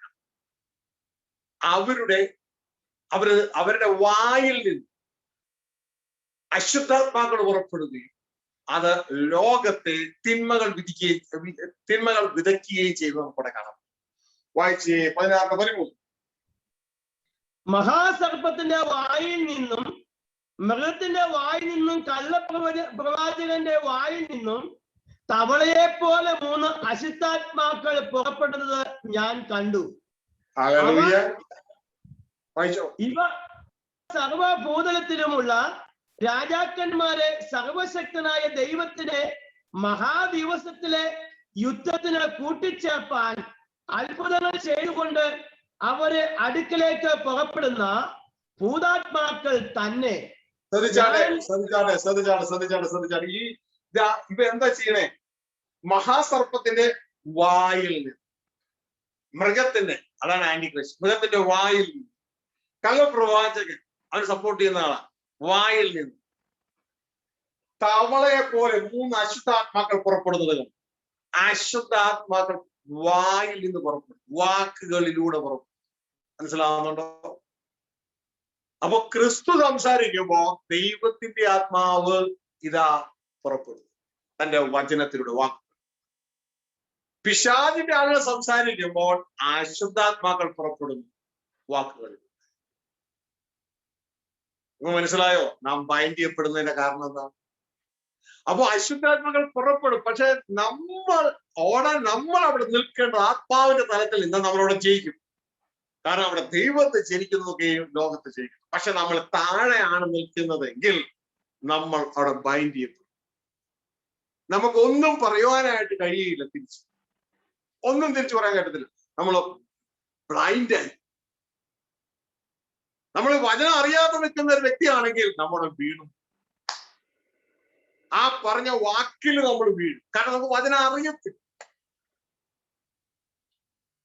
ഇവിടെ പിശാച് യേശുവിന്റെ അടുക്കൽ വന്നപ്പോൾ യേശുവിന് അപ്പോഴപ്പോൾ ആത്മമണ്ഡലത്തിൽ നിന്ന് വചനം ലഭിക്കുകയാണ്. ആ വചനം പിശാചിനോട് സംസാരിക്കുകയാണ്. പിശാച് അവിടെ പരാജയപ്പെട്ടു. ആ പരീക്ഷയിൽ യേശുവിനെ തോൽപ്പിക്കുവാൻ പിശാചിന് കഴിഞ്ഞില്ല. അപ്പൊ പ്രിയ സഹോദരങ്ങളെ, ഇതേപോലെ തന്നെ ആയിരിക്കണം നമ്മൾ ഓരോരുത്തരും ഈ ഭൂമിയിൽ ജീവിക്കുമ്പോൾ. നല്ല രീതിയിൽ ദൈവത്തിന്റെ വചനം ആദ്യം നമ്മൾ അറിയണം. അത് ദൈവസന്നിധി ധ്യാനിച്ച് അത് ആത്മമണ്ഡലത്തിലേക്ക് അത് വളർന്ന് കയറുവാൻ തക്കവണ്ണം, അത് ആത്മാവെടുത്ത് തരത്തക്ക രീതിയിൽ നമുക്കൊരു മാറ്റം സംഭവിക്കണം. അത് നമ്മൾ പഠനം കൊണ്ട് മാത്രം നടക്കില്ല. അത് നമ്മുടെ തകർക്കപ്പെടലിലൂടെയാണ് നമ്മൾ അകത്ത് കയറുന്നത്, ഊളത്തളത്തിൽ കയറുന്നത്. അങ്ങനെ കയറുന്നില്ല എങ്കിൽ നമ്മളെ തകർത്തു. നമ്മളെ തകർത്ത്. ഹല്ലേലൂയ. അങ്ങനെയുള്ളവര് പ്രിയ കുഞ്ഞുങ്ങളെ നിങ്ങളോടെ ഇടപെടത്തുള്ളൂ, നിങ്ങളോടെ സംസാരിക്കുന്നു. പിശാചിന്റെ ആളുകൾ നിങ്ങളോടെ സംസാരിക്കുന്നു. ആത്മമണ്ഡലത്തിൽ നിൽക്കുന്ന വ്യക്തികൾ സംസാരിച്ചാൽ അത് ഒഴിഞ്ഞു മാറുന്നവർ അവർ വരില്ല അങ്ങോട്ടേക്ക്. അവർക്കറിയാം അവർക്ക് ജയിക്കാൻ പറ്റില്ല, അവർ ഒഴിഞ്ഞു മാറും. അതുകൊണ്ട് ആരും നിങ്ങളെ തെറ്റിക്കാതിരിക്കാൻ സൂക്ഷിക്കട്ടെ. തെറ്റിക്കാതിരിക്കണമെങ്കിൽ എന്ത് വേണം? ഉയരത്തിൽ നിന്ന് കേൾക്കണം, ഉയരത്തിൽ നിന്ന് കേൾക്കണം. ഇതാണ് പലപ്പോഴും കർത്താവ് നിങ്ങളോട് പറയുന്നത്. 1:26-27 എന്നെ അവിടെ പറയുന്നത്. ആരും നിങ്ങളെ തെറ്റിക്കുന്നവരെ ഓർത്ത് നിങ്ങളോട് പറയുന്നു. തെറ്റിക്കുന്നവരെ ഓർത്ത് നിങ്ങളോട് പറയും. അവർ തെറ്റിക്കുകയാണ് നിങ്ങളെ, അതിനോർത്ത് പറയാണ്. നിങ്ങൾ അകത്തുനിന്ന് കേൾക്കണം, ഉയരത്തിൽ നിന്ന് കേൾക്കണം. നിങ്ങളുടെ ഉള്ളിലുള്ള ആത്മാവിൽ, ദൈവത്തിന്റെ ആത്മാവിൽ നിങ്ങൾ കേൾക്കുവാനായിട്ട് ഇടയാകണം. അല്ലെങ്കിൽ നിങ്ങൾ തെറ്റിപ്പോകും. വായിച്ച 26-27 യോഹന്നാൻ. നിങ്ങളെ തെറ്റിക്കുന്നവരെ ഓർത്ത് ഞാനിത് നിങ്ങൾക്ക് എഴുതിയിരിക്കുന്നു. അവനാൽ പ്രാപിച്ച അഭിഷേകം നിങ്ങളിൽ വസിക്കുന്നു. ആരും നിങ്ങളെ ഉപദേശിക്കാൻ ആവശ്യമില്ല. അവന്റെ അഭിഷേകം തന്നെ നിങ്ങൾക്ക് സകലവും ഉപദേശിച്ചു തരികയാലും അത് ഫോഴ്സ്ഡല്ല, സത്യം തന്നെ ആയിരിക്കാനും അത് നിങ്ങളെ ഉപദേശിച്ചതുപോലെ നിങ്ങൾ അവനിൽ വസിക്കും. സഹോദരങ്ങളെ, വ്യക്തതയോടെ കാര്യങ്ങളെ മനസ്സിലാക്കി. നിങ്ങളെ തെറ്റിക്കുന്നവരെ ഓർത്ത് ഇത് എഴുതുകയാണ്. നിങ്ങളെ തെറ്റിക്കുന്നവരെ ഓർത്ത് ഇത് എഴുതുക. എന്താണ്? ആരും നിങ്ങളെ ഉപദേശിക്കാൻ ആവശ്യമില്ല. നിങ്ങൾ ദൈവത്താൽ പ്രാപിച്ച അഭിഷേകം, ആത്മാവിന്റെ അഭിഷേകം നിങ്ങളുടെ ഉള്ളിൽ വസിക്കും. അഭിഷേകം നിങ്ങൾ ഉപദേശിക്കും. അത് ബോഷ്കല്ല. അപ്പൊ ആ ഒരു തലത്തിൽ ഉപദേശിക്കാൻ തക്കവണ്ണം നിങ്ങൾ അവൈലബിൾ ആയിരിക്കണം. അതിനുള്ള ഒരു താല്പര്യം നമ്മുടെ അകത്തുണ്ടാകണം.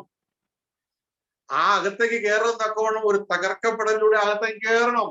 അല്ലാതെ നമുക്ക് ബുദ്ധി കൊണ്ടൊന്നും ഇത് പഠിക്കാൻ പറ്റില്ല. തകർക്കപ്പെടലിലൂടെ ബുദ്ധി നമ്മൾ ഉപയോഗിക്കുക. ദൈവം തന്ന ആ ചിന്ത അത് മാക്സിമം ഫർണിഷ് ചെയ്യാൻ ബുദ്ധി ഉപയോഗിക്കുക, ബുദ്ധി ആശ്രയിക്കുകയല്ല. അപ്പൊ അകത്തുനിന്ന് കേൾക്കുവാൻ തയ്യാറാകുക. അല്ല എങ്കിൽ ഈ ആത്മീക യുദ്ധത്തിൽ വീഴുവാൻ ഇടയാക്കും. ഹല്ലേലൂയ. അപ്പോ സഭയോടെ ഇന്ന് നമ്മൾ പഠിച്ച ഭാഗങ്ങള് ഓരോടെല്ലാം ചിത്രത്തിലൂടെ ഒന്ന് പറഞ്ഞ് നമ്മള് അധികം നിങ്ങൾക്ക് തന്നു കഴിഞ്ഞ് നിങ്ങൾക്ക് ഏറ്റെടുക്കാനായിട്ട് അത് ബുദ്ധിമുട്ടാണ്. ഇന്ന് മനസ്സിലാക്കിയത് ഇനി വളരെ ആഴത്തിലുള്ള കാര്യങ്ങൾ നിങ്ങൾക്ക് പഠിക്കാൻ കിടക്കുന്നതേ ഉള്ളൂ. ഓഫാദായല്ലോ.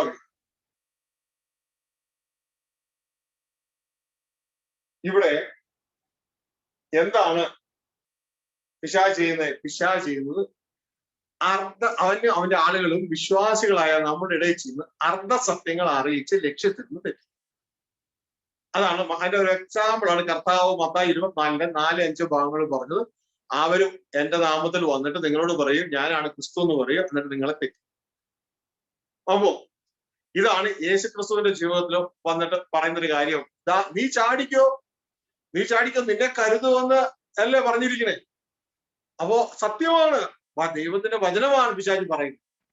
പക്ഷേ എടുത്ത് ചാടിക്കഴിഞ്ഞാൽ താങ്ങാവുന്ന ദൈവത്തിന്റെ വചനം പറഞ്ഞു.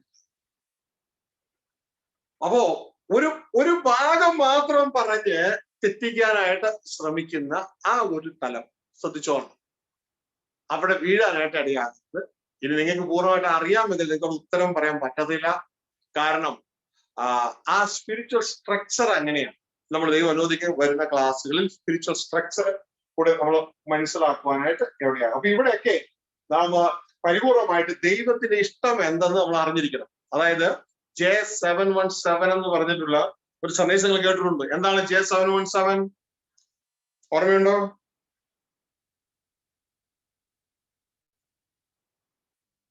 J717 ആണ് യോഹന്നാന്റെ സുവിശേഷം 7:17 ഒരു ഉപദേശം എവിടെ നിന്നാ വരണമെന്ന് അറിയണമെങ്കിൽ ആദ്യം നമ്മൾ ദൈവ ഇഷ്ടം അറിഞ്ഞിരിക്കണം.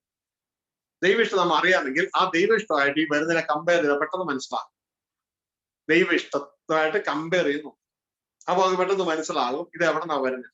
നമുക്കറിയാം ദൈവ ഇഷ്ടം എന്ന് പറയുന്നത് ദൈവം നമ്മളോട് വസിക്കാൻ ആഗ്രഹിക്കുകയാണ്. മനുഷ്യ മക്കളായ നമ്മൾ ഇതാ ദൈവ മക്കളായി ഇതാ പ്രമോട്ട് ചെയ്യപ്പെടുക, നമുക്കൊരു അവസരം തന്നിരിക്കുക, ജയം പ്രാപിക്കാൻ അവസരം തന്നിരിക്കുകയാണ്. അപ്പോ യേശുവിനെ കേൾക്കൊണ്ട് യേശുവിനെ അത് വിശ്വസിക്കുന്ന ഏവർക്കും ദൈവ മക്കളായുള്ള അധികാരം കൊടുത്തു എന്നൊക്കെ പറയും. അപ്പോ അതിലേക്ക് നമ്മളെ കൊണ്ടുവരികയാണ്. തുടർന്ന് ദൈവം തന്റെ മക്കളുമായി സന്തോഷത്തോടെ ജീവിക്കുന്ന ഒരു എൻഡാണ് വിശുദ്ധ ബൈബിളിൽ നമുക്ക് കാണാൻ കഴിയും. അപ്പോ ആ ദൈവ ഇഷ്ടത്തിലേക്ക് നമ്മളെ കൊണ്ടുവരുമ്പോൾ നമ്മളായിരിക്കും ഈ ദൈവത്തിന് വേണ്ടി ഭൂമിയെ വാഴുന്നത്.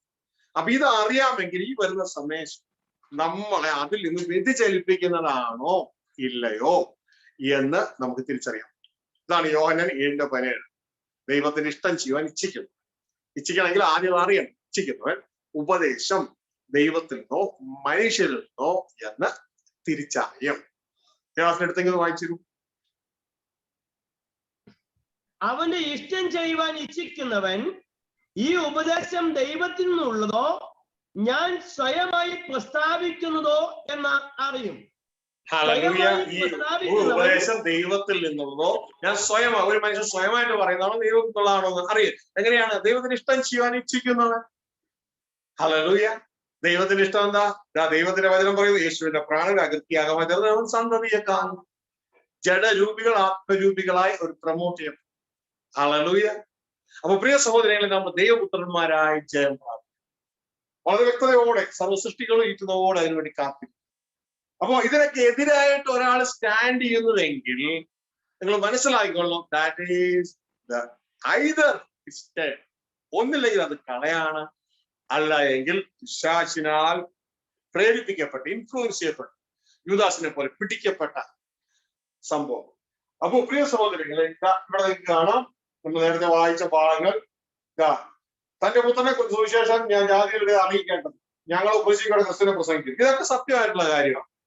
ഇതൊന്നും ആരും തിരസ്കരിക്കുന്നില്ല. ഇതൊക്കെ വളരെ ആവശ്യമല്ല. യേശുവിലാണ് നമ്മുടെ അടിസ്ഥാനം ഇട്ടിരിക്കുന്നത്. പക്ഷെ ഇത് മാത്രം കൊണ്ടുവന്നിട്ടാണ് ഇത് പിശാചിന്റെ ആളുകൾ ഇത് പറയുകയാണെങ്കിൽ ഉടനെ തന്നെ നമ്മളുടെ മനസ്സ് ബന്ധിക്കപ്പെടുന്നുവെങ്കിൽ പിശാച് അവിടെ ഉപയോഗിക്കുന്നത് അർദ്ധസത്യം ഉപയോഗിച്ച് പകുതി മാത്രമേ പറയുന്നു.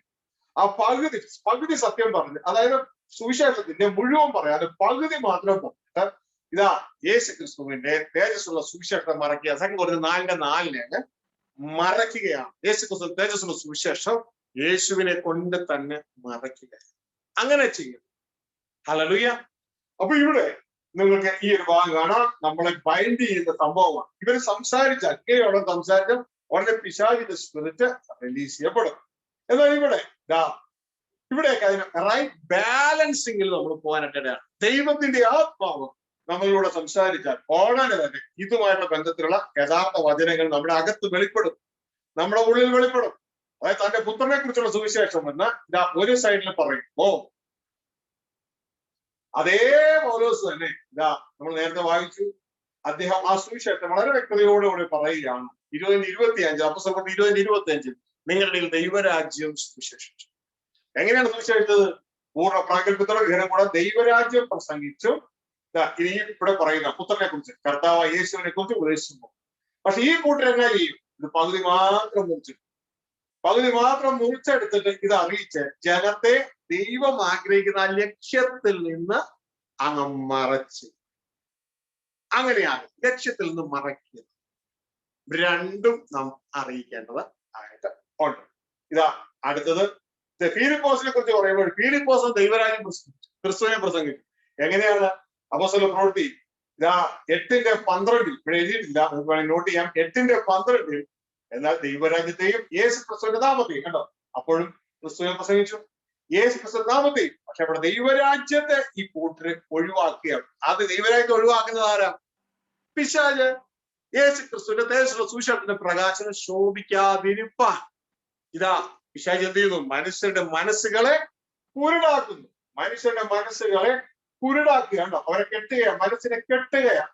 അപ്പൊ നമ്മുടെ മനസ്സ് കെട്ടപ്പെട്ടു പോകരുത് എന്ന് പ്രത്യേകം ഓർപ്പിക്കുകയാണ്. അപ്പോ പ്രിയ സഹോദരങ്ങളെ, ഇവിടെ നമ്മൾ ഇത്രത്തോളം നമ്മൾ കേൾക്കുവാനിടയായ ആ കാര്യം എന്ന് പറയുന്നത് പിശാച് അവന്റെ ആളുകൾ പ്രവർത്തിച്ചുകൊണ്ടേയിരിക്കുകയാണ്. ഇതൊരു ആത്മീയ യുദ്ധം. എന്നാൽ ദൈവത്തിന്റെ മക്കള് സങ്കടത്തോട് പറയട്ടെ, അവർ ഉറങ്ങുകയും. ഞാനിപ്പോ ഇത് പറയുമ്പോഴും നിങ്ങൾ നല്ലൊരു പങ്കിലും മനസ്സിലാകും. പിന്നെ മനസ്സിലാകെ ചിലര് ഒരു എന്താ പറയുക, ഒഴുക്കമോട്ടിലിരിക്കുന്നവരും അത് വഴിയരികിൽ വീണ് നിങ്ങൾക്ക് ആ വിത്ത് നഷ്ടപ്പെട്ടു. അപ്പൊ ഈ കിട്ടിയ വചനം നമ്മൾ വളരെ ശ്രദ്ധിച്ചോളണം.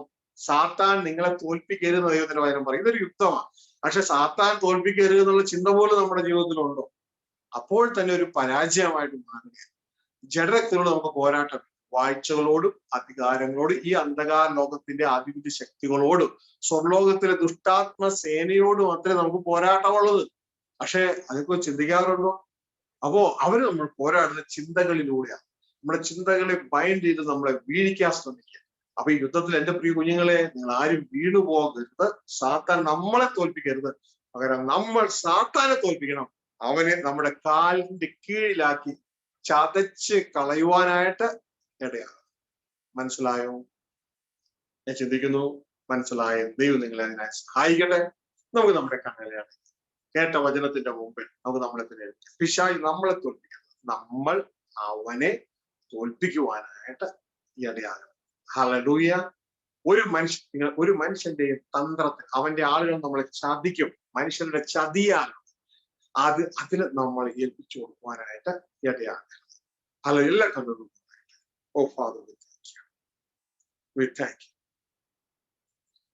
ലക്ഷ്യത്തിൽ നിന്ന് വ്യതിചലിപ്പിക്കുന്നത് ഒന്നും നമുക്ക് വേണ്ട. ഏതെന്ന സ്റ്റേഷനിൽ നിന്ന് ആരംഭിച്ചു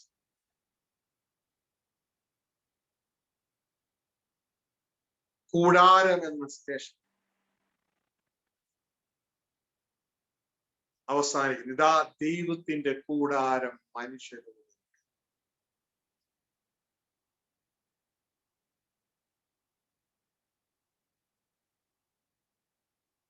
ആ സ്റ്റേഷനിൽ എത്തിച്ചേരുന്ന ഈ യാത്ര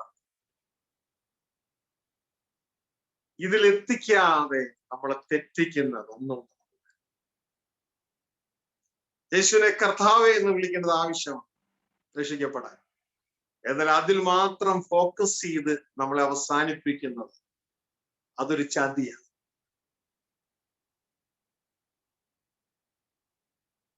നിങ്ങൾ എന്നെ കർത്താവേ കർത്താവേ എന്ന് വിളിച്ചു, പക്ഷേ എന്റെ സ്വർഗസ്ഥനായ പിതാവിന്റെ ഇഷ്ടം നിങ്ങൾ ചെയ്തില്ല. ആ പിതാവിനെയാണല്ലോ ഇന്ന് പിശാച് മറയ്ക്കുന്നത്.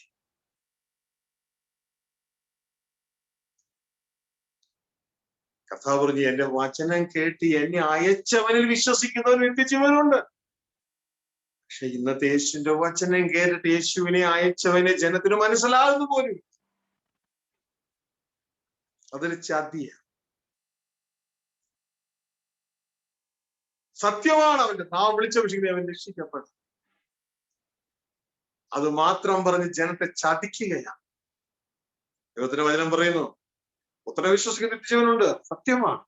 പക്ഷെ പുത്രനെ അനുസരിക്കാത്തവൻ ജീവനെ കാണുന്നില്ല. ദൈവ ക്രോധം അവന്റെ മേൽ കിടക്കുന്നതേ ഉള്ളൂ. ഇത് പറയില്ല, മിണ്ടില്ല. ഈ ചതിക്കുന്ന പിശാചും അവന്റെ ജനം. പകരം പറയോ, യേശുവിനെ കർത്താവ് സ്വീകരിച്ചോ, ഇനി സ്നാനപ്പെട്ടോ, ദശാംശം കൊടുത്തു. ചതിയ ചതി. ആരും നിങ്ങളെ ഏതു തന്നെ ചതിക്കും. അവരെന്റെ നാമത്തിൽ വന്ന് പറയും ഞാനാണ് ക്രിസ്തു എന്ന്, എന്നിട്ട് നിങ്ങളെ തെറ്റിച്ചു കളയും. They will deceive you. ഇത് ചതിയാ ചതി. മക്കളെ, ആ ചതിയിൽ നിങ്ങൾ വീഴരുത്. അവര് സംസാരിക്കുമ്പോൾ നിങ്ങളുടെ ബുദ്ധിയുടെ തലത്തിലാണ് നിൽക്കുന്നതെങ്കിൽ നിങ്ങൾ മൈൻഡ് ചെയ്യപ്പെടും. നിങ്ങളുടെ ബ്ലറഡാക്കപ്പെടും. നിങ്ങൾക്ക് ഒന്നും സംസാരിക്കാൻ പറ്റില്ല. നിങ്ങൾ വചനം അറിയാത്തവരാണെങ്കിൽ നിങ്ങൾ ചിന്തിക്കും അവര് പറയുന്നതാണല്ലോ സത്യം. നിങ്ങൾ അതോടുകൂടി വീണു, അവരുടെ കണിയിലായി. എളുപ്പ വഴി ഉണ്ടാക്കും, ബ്രോഡ് വേ ഉണ്ടാക്കുന്നവർ.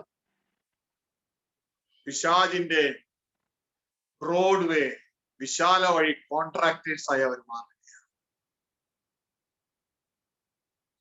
എന്റെ കുഞ്ഞുങ്ങളെ, അവരാരും നിങ്ങളെ തെറ്റിക്കുക.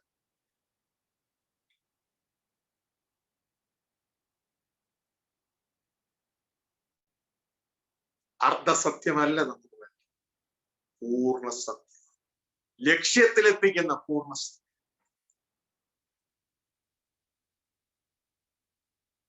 ദൈവരാജ്യത്തെയും യേശുവിനെയും കുറിച്ചുള്ള സുവിശേഷം. യേശുവിനെ കുറിച്ച് മാത്രം, യേശു പ്രസംഗിച്ച സുവിശേഷം, അതാണ് ദൈവരാജ്യം. ഇത് രണ്ടും നമുക്ക് ആവശ്യം. ഒന്ന് ആരംഭമാണ് യേശുവിനെ കുറിച്ച്, അത് സൗജന്യം. നമ്മുടെ പ്രവൃത്തിയല്ല, കർത്താവിന്റെ കാൽവരി ക്രൂശിലെ യാഗത്തിലൂടെ ലഭ്യമായി. ഇതാണ് ദൈവത്തിന്റെ കൃപാവരമോ കർത്താവായ യേശു ക്രിസ്തുവിൽ സൗജന്യമായി തന്ന നിത്യജീവൻ. അത് കൃപാവരം, ദാനമാണ്. നിത്യജീവൻ ദാനമാണ്. അതാണ് ആദ്യത്തെ പാർട്ട്. ഒടുക്കത്തെ പാർട്ട്, ജഡത്തിൽ വിതയ്ക്കുന്നവൻ ജഡത്തിൽ നാശം കൊയ്യും, ആത്മാവിൽ വിതയ്ക്കുന്ന ആത്മാവ് നിത്യജീവനെ കൊയ്യും. അത് നമ്മുടെ വിതയുടെ, യേശുവിനെ അനുസരിക്കുന്നതിന്റെ റിസൾട്ടാണ്. അത് വില കൊടുത്തു വാങ്ങും. ഇത് രണ്ടും നമുക്ക് ആവശ്യം. നമുക്ക് ചെയ്യാൻ പറ്റാഞ്ഞത് യേശു ചെയ്തു തന്നു. നമുക്ക് ചെയ്യാൻ പറ്റുന്നത് നാം ചെയ്യണം. അനുസരണം എന്ന വില നമുക്ക് അതൊരു ലക്ഷ്യത്തിലെത്തണം. ആത്മാവിൽ വിതയ്ക്കുന്നവൻ, യേശുവിനെ അനുസരിക്കുന്നവൻ ആത്മാവിൽ വിതച്ചു.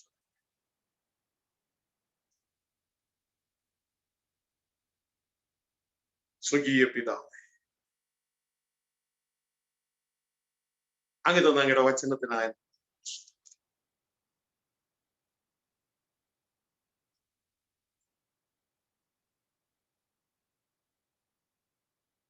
യേശുവിനെ വിശ്വസിക്കുക, യേശുവിനെ കർത്താവായി സ്വീകരിക്കുക. അതുവഴി തുടർന്ന് യേശുവിനെ കർത്താവായ ജീവിതത്തിൽ ഓരോ നിമിഷം യേശുവിനെ അനുസരിച്ച് യേശുവാണ് എന്റെ കർത്താവ് വിശ്വാസത്തിന്റെ പരിശോധന തെളിയിക്കും.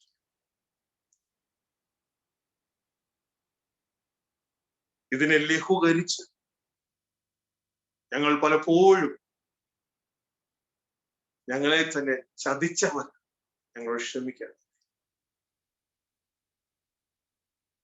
അങ്ങ് പറഞ്ഞ ഇടുക്കുവാ വഴിയിലൂടെ വാതിലൂടെ അകത്ത് കിടപ്പിനെന്ന് പറഞ്ഞിട്ട് ഞങ്ങൾ വിശാലമാക്കിയവരാ. ഞങ്ങളുടെ ചിന്തകൾ അതിൻ്റെ ഉള്ളിലിട്ട് നമ്മൾ ക്ഷമിക്കണം. പിശാചിന്റെ ആളുകളായി പലപ്പോഴും അർദ്ധസത്യം മാത്രം പറഞ്ഞു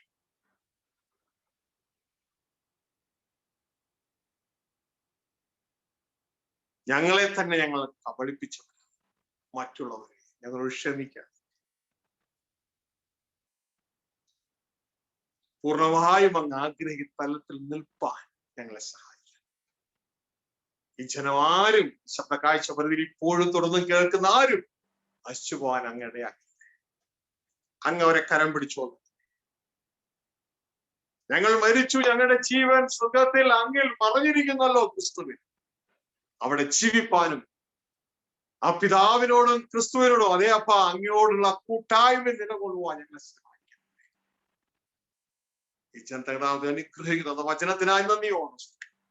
ഇതിൽ നിലകൊള്ളുവാൻ ഈ ജനത്തെ സഹായിക്കാം. ഇതിൽ വർദ്ധിപ്പാൻ സഹായിക്കാം. മറ്റുള്ളവർക്ക് പകർന്നു കൊടുക്കുവാൻ സഹായിക്കാം. സർവമഹത്വവും പിതാവേ ഞങ്ങൾ അങ്ങേക്ക് തരുകയാണ്. രോഗികളായിരിക്കുന്നവർക്ക് സൗഖ്യം, ഞങ്ങളുടെ സമാധാന ജനത്തിന്മേൽ കൽപ്പിക്കുന്നു. സകല മേഖലയിലും അനുഗ്രഹിക്കപ്പെട്ടു യേശു ക്രിസ്തുവിന്റെ നാമത്തിൽ. പ്രിയരെ, കർത്താവ് എത്രത്തോളം നമ്മോട് സംസാരിച്ചു, നമ്മളെ സഹായിച്ചു.